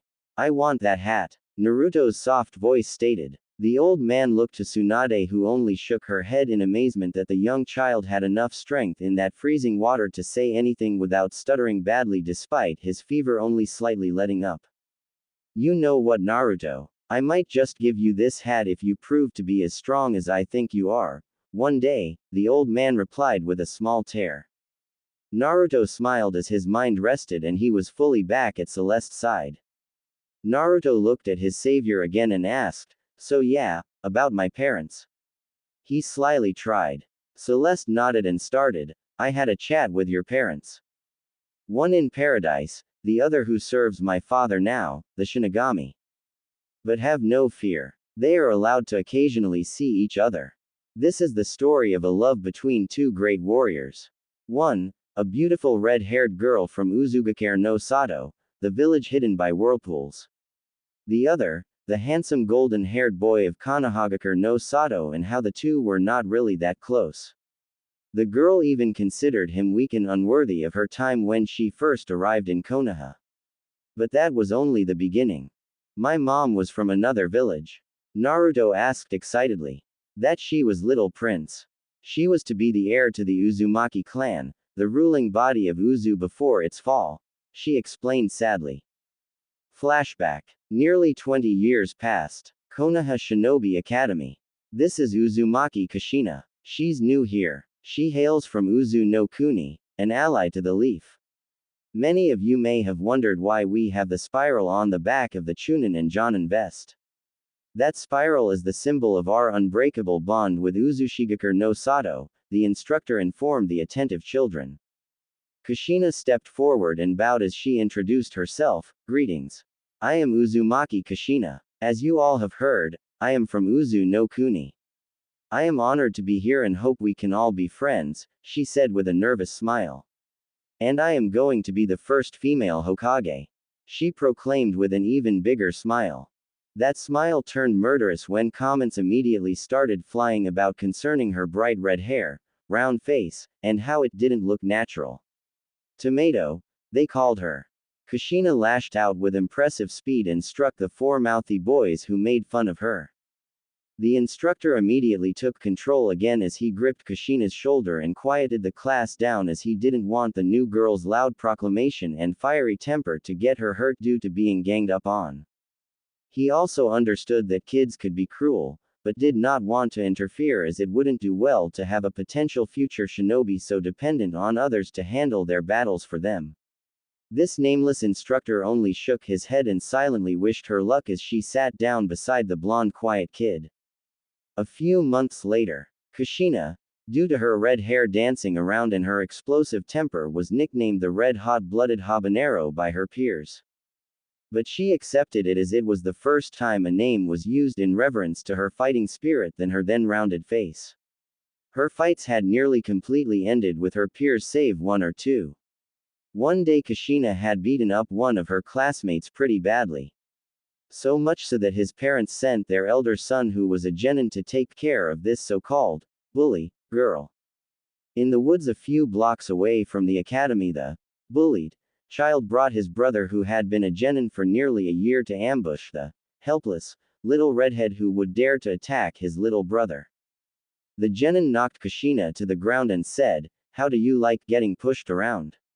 And what are you going to do against me? I've already been a genin for almost a year. I don't see what my brother was so scared of." Before he could utter another word, Kushina rolled back and pushed herself onto her feet. She danced around every punch or kick the genin threw. She then leapt forward to kick said genin. He ducked, but that was not the best idea. Kushina landed and performed a back kick. Once that first hit landed, the next thing the genin remembered was seeing his younger brother on the ground next to him as Kushina leaned down to his trembling body and said, "Genin, please. You need remedial courses. I'm still new. You should have gotten your facts straight first tem. I never started he fights with your brother. But know this. I sure as hell finished them, Databane." Word spread quickly how some kids who approached near the end of the fight stayed out of the fight and out of sight as to avoid getting drawn into such a dangerous situation. But the red hot-blooded habanero was no one to underestimate. That was the fighting spirit of your mother Naruto, Celeste explained, and unknown to Naruto, what he thought he was imagining were the actual events the way they occurred thanks to a little mystical assistance. "My mom was a bad," Naruto squealed, but quickly quieted back down to finish hearing the story. Konoha. Shortly after Kushina graduated the academy, she was kidnapped by Kumogakure Shinobi due to her unique chakra and a special ability which allowed her control over aspects of a biju-tailed beast. As Kushina regained consciousness and saw the speed her captives traveled through the woods, she wisely remained quiet and as motionless as possible lest she make her captives aware. She knew they didn't have much hope of escaping with the sedative they used on her still in her bloodstream. She did the only thing she could. She began pulling out her most defining feature. Her scarlet hair. She panicked inside and knew that no one would know to look for her, but dropped strand by strand regardless. What she did not know, however, was that there was someone in Konoha who sensed her disappearance from the village. Another genin like her. Someone she considered weak and a slacker. He didn't wait to report the situation. It was time sensitive and the young man blazed through the forest with an urgency like no other. Shortly after his departure he found a single strand of the scarlet hair that he admitted only to himself he was so fond of. "Please be all right, Kushina," the young man of 12 pleaded silently. He began to see more and more strands of her hair until he saw the three and Kushina over one of the Kumo's shoulders. Kushina kept her senses passively open and aware and was the first person to detect the blonde shinobi who gave her the signal to remain silent. She did. Like a flash, the young man raced in and used a single kunai to slice open the first man's neck who held Kushina. He caught her, and continued his attack. His speed was unreal as he sliced his enemy's stroke by bloody stroke. He kept Kushina's head turned toward his chest and ran as quickly as he could to get some distance before Kumo reinforcements arrived. Kushina's hero stopped for a momentary reprieve and allowed her to reclaim her footing. She looked into his eyes. No longer the weak boy did she see, but a man. Her gaze holding his, she asked, "How?" "I followed your beautiful red hair," he admitted freely. She tried to fight back the tears that were formed in her eyes. Her knees weakened and her bottom lip trembled before she jumped on him, pushing him to the ground and giving the surprised young blonde genin the kiss of his life. Before he could ask her why, she answered, "No one has ever complimented me on my hair before." "And so that is how your mother met your father, Naruto," Celeste boomed for effect, which caused the little one to laugh slightly. Celeste said, "It's almost time for you to get back to the ones who love you. I already saw the old man. You mean there's more? Naruto asked excitedly. I sensed 2 more people arrive with something called ramen, I think. Your body is refusing to stay asleep for us to finish talking. The food was made with love. Lots of it. I can feel it like waves even here inside of you. Oji Santuki and Ayame Ne-chan. Naruto bellowed. Kami-sama? Naruto asked with a touch of worry. I saw me in a tub of ice. Is there any way I don't have to wake up freezing, and half dead? I will help you with that, Naruto. You have nothing to concern yourself with there, but how did you know to ask such a question? She pondered, already knowing the answer. After seeing that glowing gem on your dress shine whatever that was on me, I gained knowledge and wisdom, which is part of the reason I want to give the fur ball a chance. It wasn't his fault we were forced into these circumstances. Okay, I have a wisdom of the ages, but I am not omniscient like the elder generation of Celestials. But I do okay, I guess. I just wanted to make sure I didn't damage you or force you to grow up far too fast. After a moment of thought, Naruto said, I believe I have a mind of a 10 or 11-year-old. I can deal with that. It will help me speed up my shinobi training now that I am in the academy. Shinobi training, huh? Why would you want to do something so violent, Naruto? You know from the Kyuubi's attack that violence only begets more violence. The villagers verbally attack you, or ignore you. The rare ones even physically try to harm you. They try to keep their kids from befriending you. Why join such a corrupt system? Celeste was curious to know. And while she could hear his thoughts, and get the basics from his emotions, she wanted to hear it from him in a way only he could explain it. Well, after all of this that has happened, I want to make a change in Konoha. I don't want people to be treated badly because they are a little different. I want the weak to have a chance to stand tall beside the strong. I want to protect those who are not well educated enough to realize the difference between a container and its contents. For those reasons, I wish to become the fire that blazes and creates a barrier of protection for my people.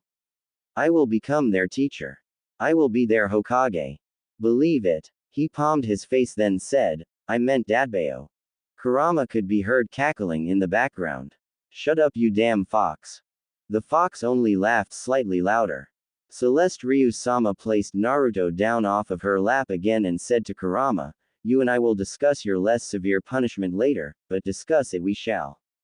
Kurama noticed the change in tone immediately and nodded in understanding, even if Naruto didn't completely understand. Naruto, I approve of your wanting to help your village, and maybe you will succeed one day. Perhaps you will change the entirety of the world.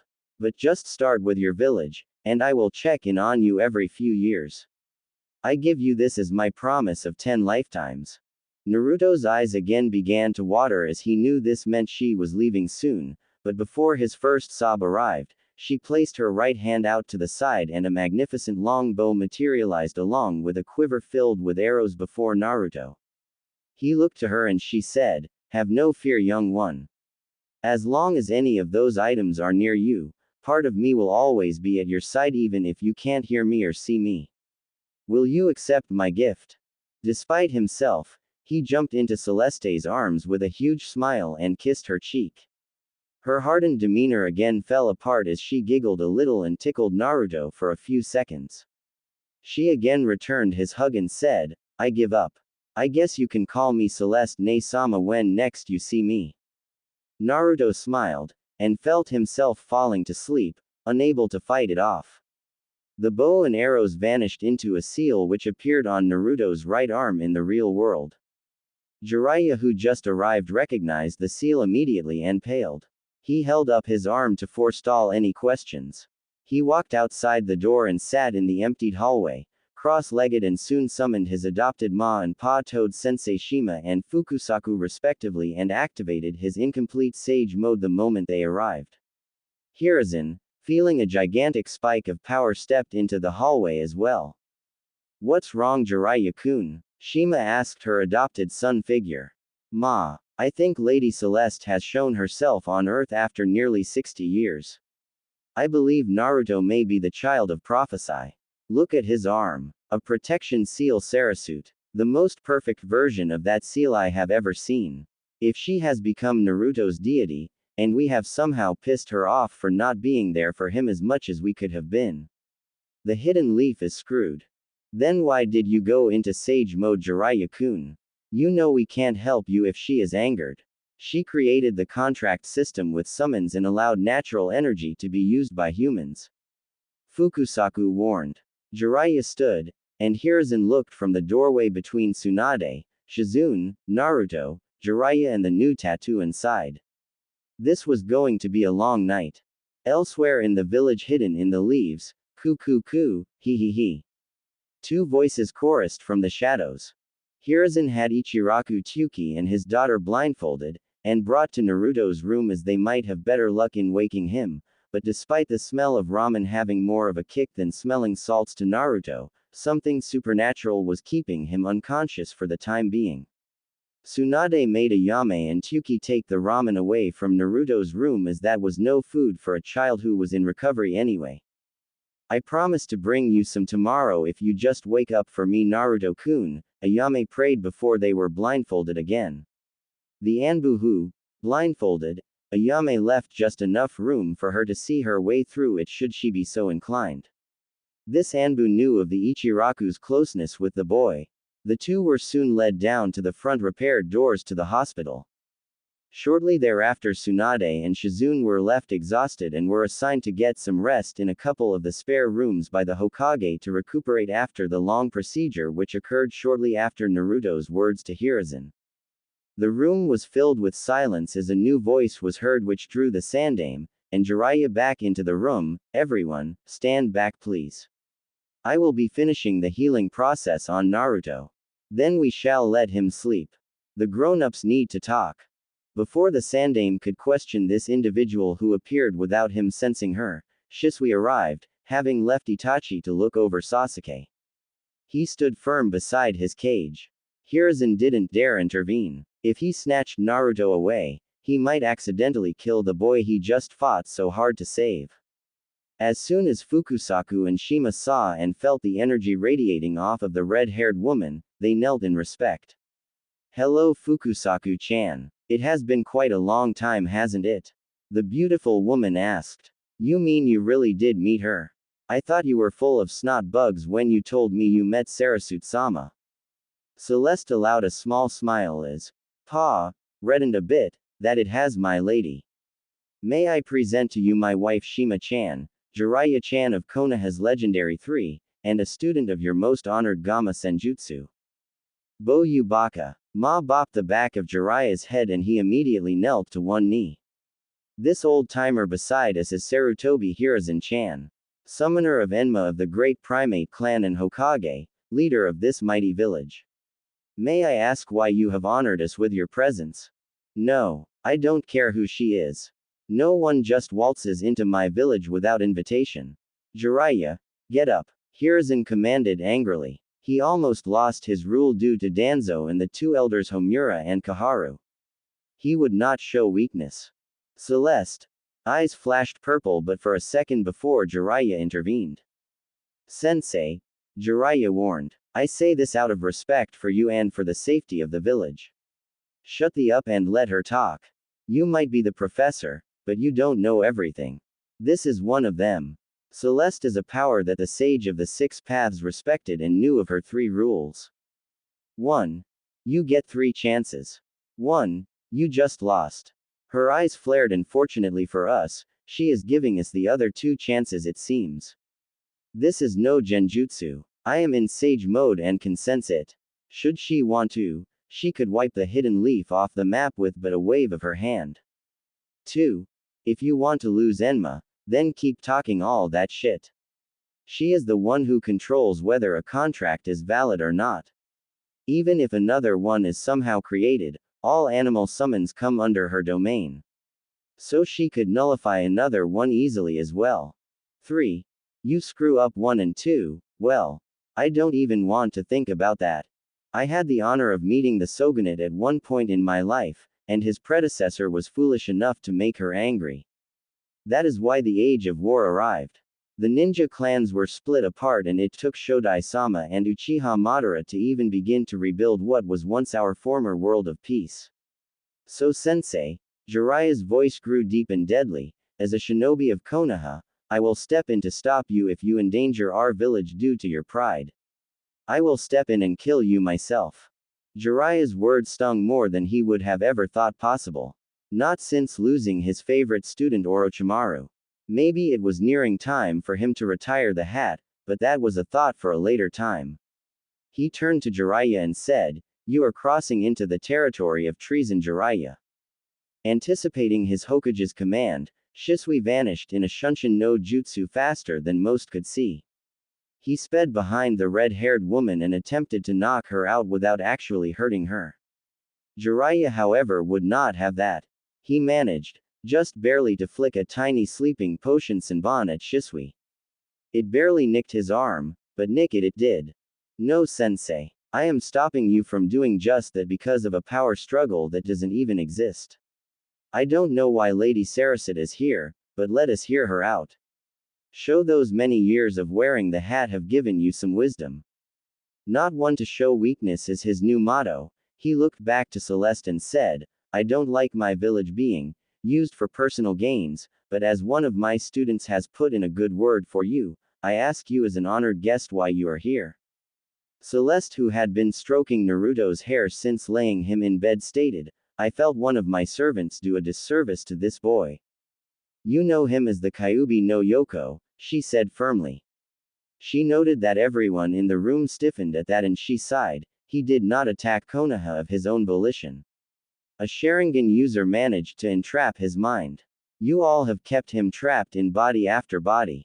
3 Uzumaki now. I considered freeing him to let him take his revenge on this village for such a cruel fate, but his crime to me outweighed yours as a village, barely.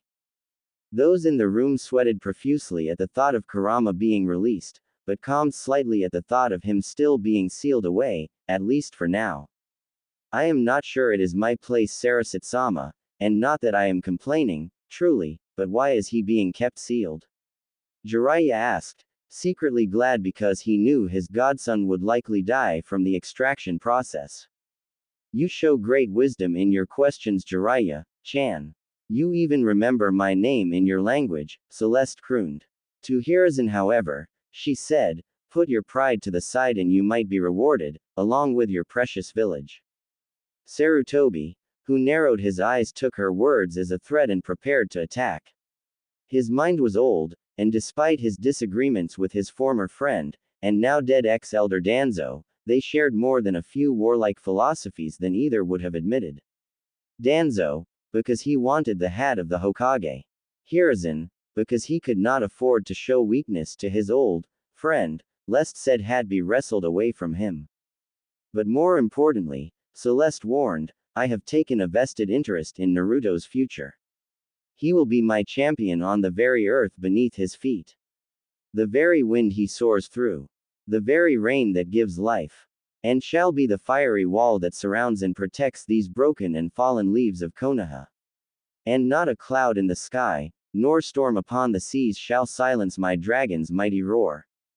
Celeste allowed her voice to thunder for added dramatic effect. She forced down a small smirk playing upon the edges of her lips. And Naruto not having someone to look over him in a parental capacity is over. If he asks to be adopted by a family and they say yes, and they truly love him, you, Sarutobi, will allow them to adopt him, or then, and only then will I show you how much of a maelstrom your tiny little village really can't handle. The Sandaime found his mind and body felt heavier than it ever had before. He loved Naruto like a grandson, but he couldn't forget that he was also a weapon. A tool to be used to protect the village. The very will of fire. Tsunade, who'd awakened moments before, stopped shortly before entering the room, having only felt something so pure and powerful in her grandfather, and even then, his power was dwarfed compared to what she felt inside Naruto's room. As she felt her sensei, and Jiraiya still in there, and even Fukusaku and Shima, she figured it best to wait in silence and learn. Celeste, along with the others, sensed Tsunade's presence despite her stealth skills, as all shinobi present were in a league far above most nin. Tsunade decided to step carefully into the room after she'd heard enough. That deal was sealed when she felt the nearly minuscule flare of killer intent aimed at the guest. "Knock it off, sensei," Tsunade chided as she walked into the room. "Not every word someone says should be taken as a threat to Konoha. You're starting to act like that paranoid old war hawk. I know you are on edge after everything that's happened recently, but if this truly is in divine meeting and she is willing to gift Konoha and you with something special to protect Konoha, don't you think it wise to shut the hell up and listen?" Tsunade's words were surprisingly cold, yet calm. She herself knelt before Celeste in submission. This pleased Celeste. Celeste then said, "Tsunade, you bet against me. I should be offended, but not even I will mess with your gambling curse. You lose. I will not be harming your village, and your heart speaks to me of 2 loved ones lost. While I cannot, and would not dare go against my father, Yamamoto Shinigami, I can offer you these 2 things as a boon for your wisdom and hidden leadership skills." The room went quiet, almost as if those present were frozen in time. Tsunade let out a yelp as her ultra-powered henge was released, and her true skin was shown. Tsunade tried not to glare at Celeste, who didn't seem to care either way. But then something amazing happened. Tsunade's skin began to smooth. But it wasn't just a surface repair. Her very cells started to heal. Even her use of her seal of 100s damage to her body was being repaired. Tsunade was allowed to stand, and she looked in the mirror and knew that she was literally in her late teens to early 20s again, yet didn't feel as if she lost a touch of her training or power. Tears began to swell in her eyes. She was getting another chance at life. But Celeste wasn't done yet. 2 orbs appeared in front of Tsunade, who accepted them upon a nod from Celeste. "These are your spirit orbs. One for your brother Nawaki. The other for your lost lover Dan. These will allow you 4 hours speaking with them. You do not have to use them all at once. Just concentrate on one, and they will appear. But know that after those 4 hours are gone, they cannot be recovered. To end the communication, simply say, 'Till we meet again.'" Tsunade's eyes were red from the downpour of tears. Hiruzen, who was being quite resistant, stopped in realization that this being truly could wipe his village out without a second thought and opted to speak, very carefully, "Please forgive my brash attitude, Celeste-sama. I fear my old age has made me blind when it comes to the protection of my village and loved ones." Upon hearing his genuine words, Celeste smiled and said, "I am pleased at your change of heart.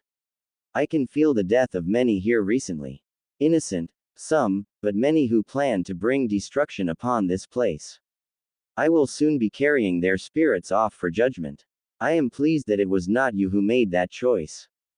Seeing the look of confusion on how she would know this, she answered crisply, "I am the daughter of a mighty Shinigami. I can feel death and how it happened as easily as if I saw it with my own eyes.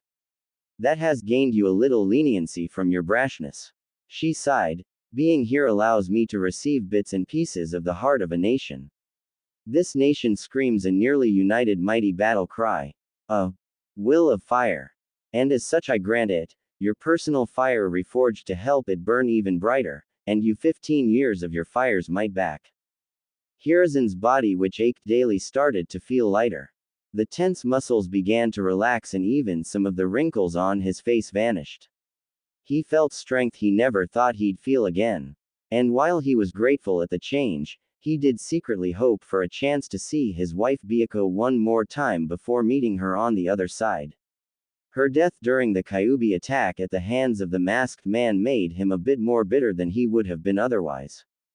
"I sense your grief at missing a loved one, but you have been stubborn and foolish, thus I shall not grant you this boon." Hiruzen wanted to object. To tell her take his years back, if only to allow a few minutes with the woman he loved so dearly, but he learned in short order that once Celeste said something, it came to pass.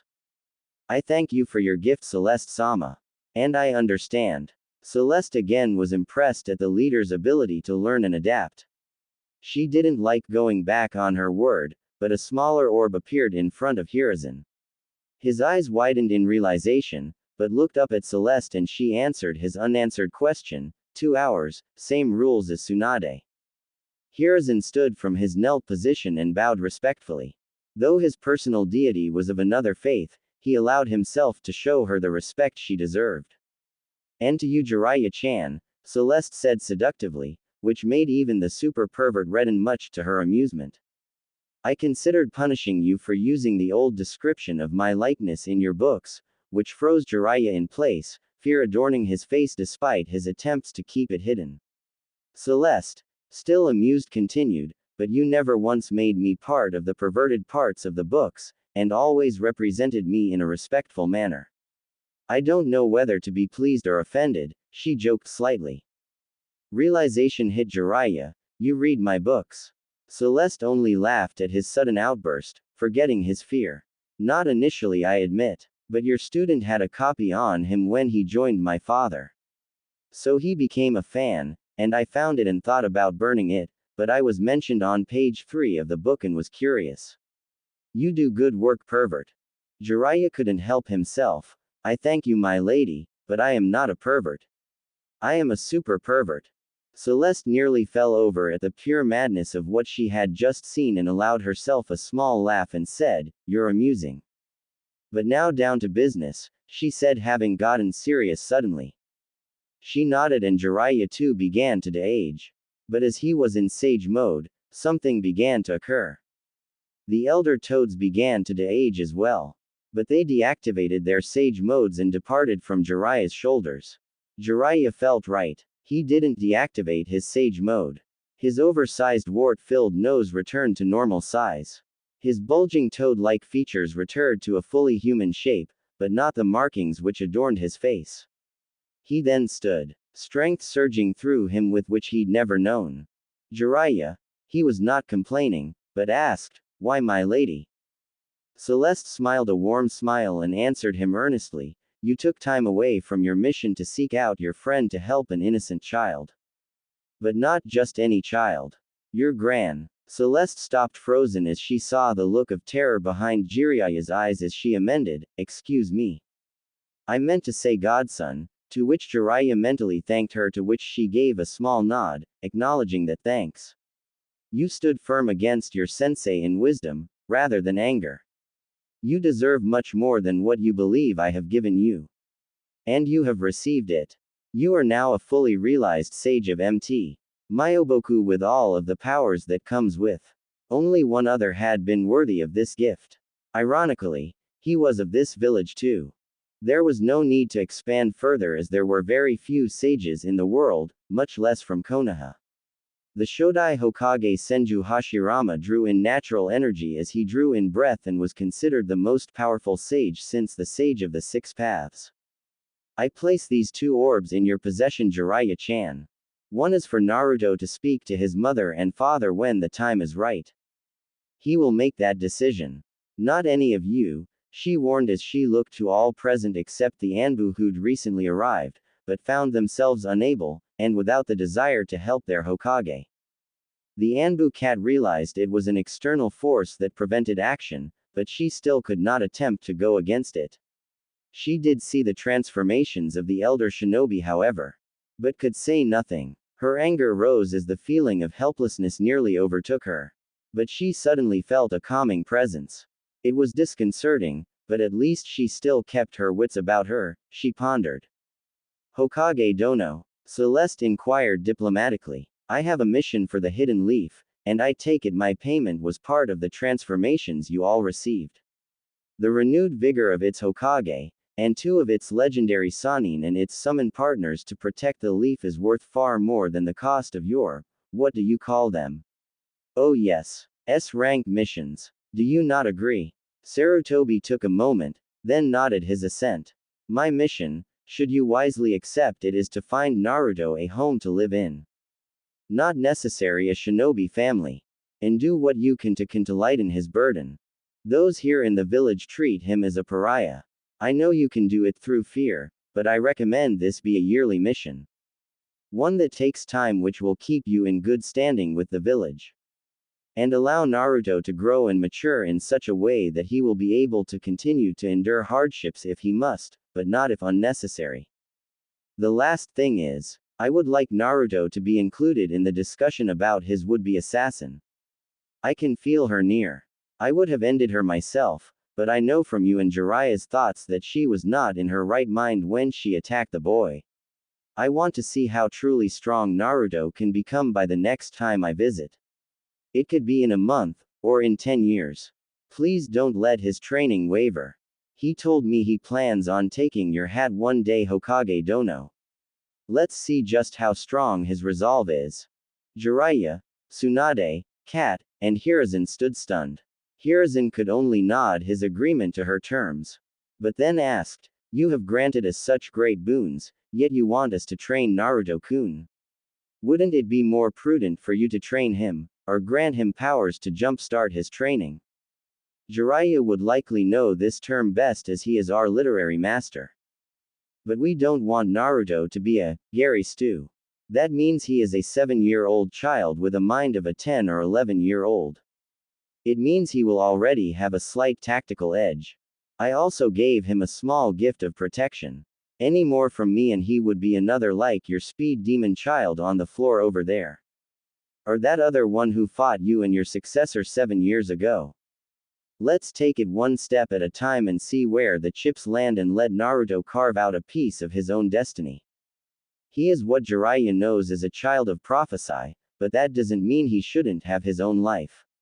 His own way. His own choices. Uzumaki Naruto is going to be something very special if shown the love of a family, and the tough love of caring Shisho. Also the Kyuubi no Yoko. Kurama will serve as a servant for Naruto. So have no fear of your village coming under attack from him again, she said, and without waiting for a reply, so for now I bid you all farewell. And like that, she was gone. All were now back on their feet except a still sleeping Shisui and Naruto. Hiruzen looked in the direction of Kat who appeared beside him as he immediately said, "The events of this room never happened. If asked why we all look so young, it was accidental side effect of an experimental collaboration jutsu by Jiraiya and Tsunade which I have now forbidden as it's beyond kinjutsu. Also find out how much Itachi knows as he is close and most likely followed the events as you did. If he knows about all of this, give him the same instructions," he said with urgency. While Kat was reluctant, she was still an Anbu directly under the Hokage and stated, "Your will is law." With that settled, Hiruzen's heartbeat, along with his students calmed. Shima and Fukusaku rejoined Jiraiya on his shoulders and tried to reform the triumvirate that was the former full sage mode. They succeeded, but with a surprising result. The power was so intense, they had to again deactivate sage mode after a few seconds, else they became overwhelmed. Naruto's mindscape. I take it you heard that you are to help protect Konoha, correct? Celeste asked, and Kurama nodded half-heartedly. You will also be given a little more room in here. His cage's size converted to an open field, but with seals still hidden underneath said field. It was beautiful, but should Kurama's intent become benevolent, the seals would do their work. I shall be keeping an eye on things from afar, but you will be my eyes and ears here. And here, a scroll appeared before Kurama. Naruto shall become my Ryu shinobi. None before have been worthy of it, but I have a feeling that little boy shall change the very world for the better. This shall be granted to him by you when he becomes a shinobi.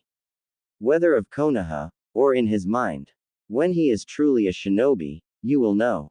Surprised at his new accommodations which appeared in the blink of an eye, Kurama snarled out a very foxy smile. He was content to give the boy a chance as he was given one by his kind's mistress. Celeste then walked slowly away from Kurama. Each step with a slight transformation following until she was once again a massive dragon.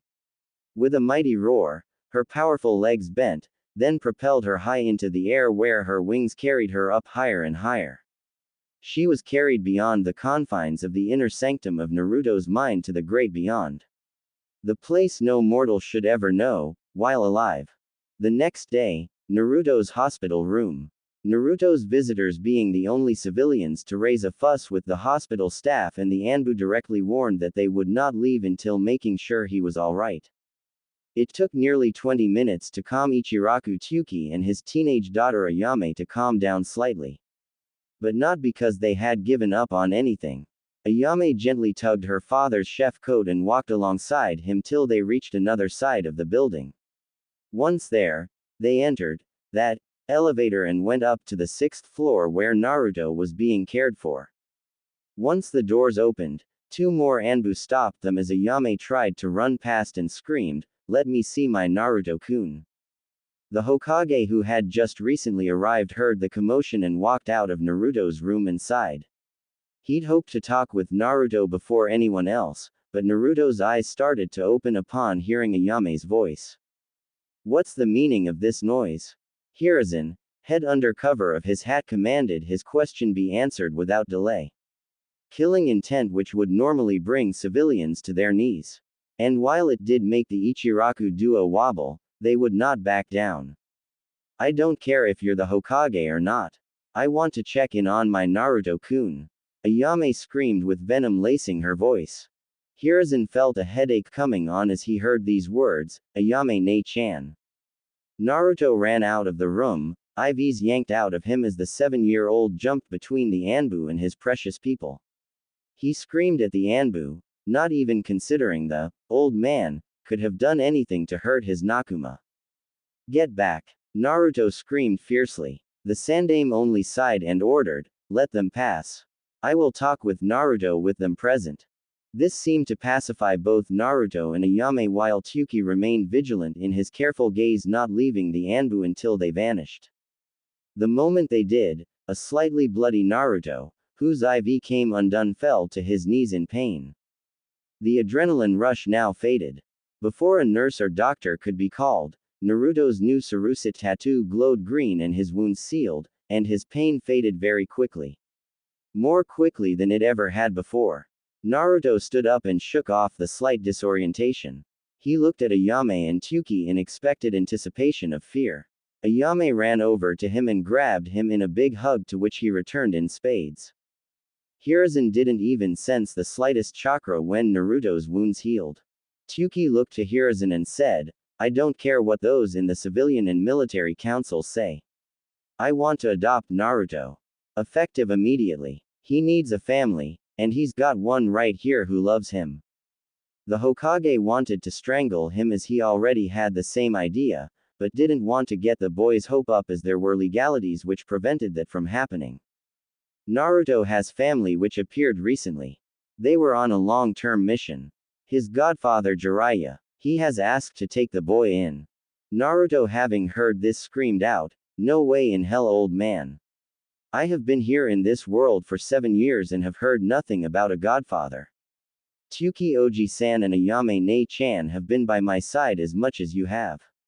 I will stay alone before I betray what they have done for me." Datbeo.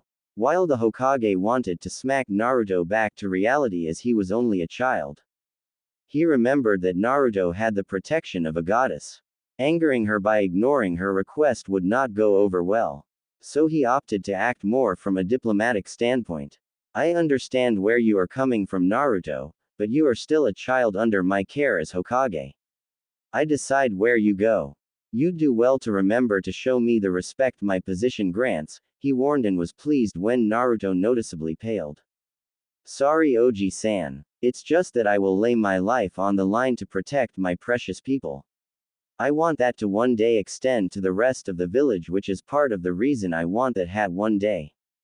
You obviously have found people who care about you, Naruto. But you should know that your godfather, the Sandaime wisely opted to test, wavered through the swamps of the grasslands, the hills of the mountainside, and even the very volcanoes surrounding the land of fire to ensure a doctor good enough was brought here to save you." Naruto took a moment to let all of what he was told set in. Instead of letting regret, or contempt toward his living relative hold him back, he answered simply, "I will forever be grateful that he chose to show himself in my time of greatest need, but he did leave me on my own for 7 years. I will give him a chance at friendship, and maybe one day we can be a family, but Oji-san and Ayame-chan are already family. I was afraid of this, the Sandaime thought warily. I wanted Naruto with Jiraiya, or even Tsunade, which would have kept her bound close to the leaf. I could have these two eliminated, or just throw them out, but that would only make Naruto resentful and might slow up his training. Maybe even cause him to give up on the idea of being a shinobi, Hiruzen thought. While Sarutobi Hiruzen wasn't a bad or evil man per se, he was still a politician. And to top things off, he still had to worry about Naruto's new guardian deity popping in uninvited, though he was still grateful for what she did for him and his two remaining students. With a resigned sigh, he said to Tsuki, "How about hearing what young Master Uzumaki has to say?" Tsuki and Ayame looked at each other, then Ayame got on her knees, and held a hand out to Naruto, who eagerly grabbed it as she asked, "So what do you say, Ototo-kun?" Naruto jumped into her arms and squealed, "What do you think? I'm going to have a family." The Hokage took a deep breath and said, "Meet me in my office tomorrow morning at 8 a.m. sharp. Do not be late. And Naruto, don't forget to go pick up your homework from Yumino Iruka. You're being transferred into his class at the academy. He is hard-nosed, but fair. Am I understood?" He asked them all. "Hi Oji-san. Hi Hokage-sama. Hi Hokage-sama." They all called out in unison, though Ayame's was notably weaker as she was really pissed at how the Hokage let Naruto live the way he had for so long. "Hey Oji-san," Naruto called to the Hokage. "Yes Naruto," the Hokage asked, clearly annoyed and wanted to leave and go smoke his pipe. "Is the lady that tried to kill me really a Konoha kunoichi? I saw her hit Ite and it was slashed." He noticed that, did he? Sarutobi noted, impressed. "Yes Naruto. She was under someone else's strong, hypnotic jutsu," he answered, not wanting to go into the nuances of the different types of genjutsu at that very moment. "She's been cleared of all of the charges, but will still need to be punished for allowing herself, a jonin, to fall for such a ploy," he explained wisely. Naruto, not missing a chance to show off some of his new intelligence and wisdom gained from the few seconds in Celeste's gem's presence, offered, "As I was the one attacked, I request to speak to her and offer my input at her hearing. I believe we started learning about Konoha law in class recently, and I have the right to face my attacker face to face." Sarutobi was flabbergasted by the young boy's words. Not only did he quote Konoha statutes, if a bit roughly, but he requested a meeting with one of the most dangerous women in Konoha. "I don't believe that wise Naruto. But Naruto wouldn't have it." He then stated, "As set up by a joint commission created by the Nadaime Hokage as well as the daimyo of the time, not even you can deny my request. And for the record, that was in the book under the Bible in my room. Konoha's Legal System, by Uchiha Fugaku. I was reading it since the TV was acting up after I woke up." Hiruzen nearly fell face first to the ground after hearing those words and gently pulled Naruto to the side, out of earshot of his would-be family. In this case, Tsuki and Ayame wanted to back the Hokage's mindset to not allow Naruto to see the woman. Especially Ayame. She might have only just turned 18, but her maternal instincts were of a seasoned mother. "Away from the Ichiraku family, fine," the Sandaime conceded angrily. "She can visit you here. Your new family will be in the next room over, and 4 Anbu will be on guard in case her programming somehow gets reactivated. Hell, I might even come, as I don't see how you could possibly have anything to say to her. I doubt she will hurt you now that your godfather Jiraiya placed a jutsu on her to protect her mind, but one can't be too careful." After Naruto agreed to those terms, as if he had any say in them, he joined Tsuki and Ayame as they walked him back to his room to finish resting before he was potentially released in a few days. A few hours later, after Ayame and her father were forced to leave as visiting hours were over, Naruto didn't want to go to sleep as he already slept for days already, but sleep did finally overtake him. 2 hours after that, he felt something. Fear. It woke him out of a deep sleep, and left him more alert than he'd ever been. In front of his hospital door stood this incredibly beautiful, yet feral-looking woman with black hair. She wore a trench coat and a black mini skirt. Her shirt was mesh, and Naruto received an eyeful which made his little cheeks redden as he tried to remember what Wolf told him in a book of advice he wrote up for him after saving him from one of the store vendors he pranked. He remembered to force his eyes upward above the neck and remembered quickly to apologize. I'm so sorry. I'm not one of those perverted guys, I promise. By the way, who are you anyway? Naruto asked with concern after remembering the recent events of his life. She sighed and said, "Be very glad I am not easily offended. I wear clothes like this to distract male ninja on the battlefield. You'd be surprised how many are caught off guard because they are thinking, with a part of their body that's not their head." Naruto nodded dumbly, but easily accepted what she said. She wore a Konoha Hitai Ite. If a kunoichi wanted to give him free ninja advice, who was he to argue? He'd have to be careful in the field when he graduates and not fall for the same things she just warned him of. Arigato kunoichi-san, Naruto thanked. As for who I am, kid, I am someone you should be scared shitless of, she said with a sadistic grin. I was your would-be. Mitarashi Anka.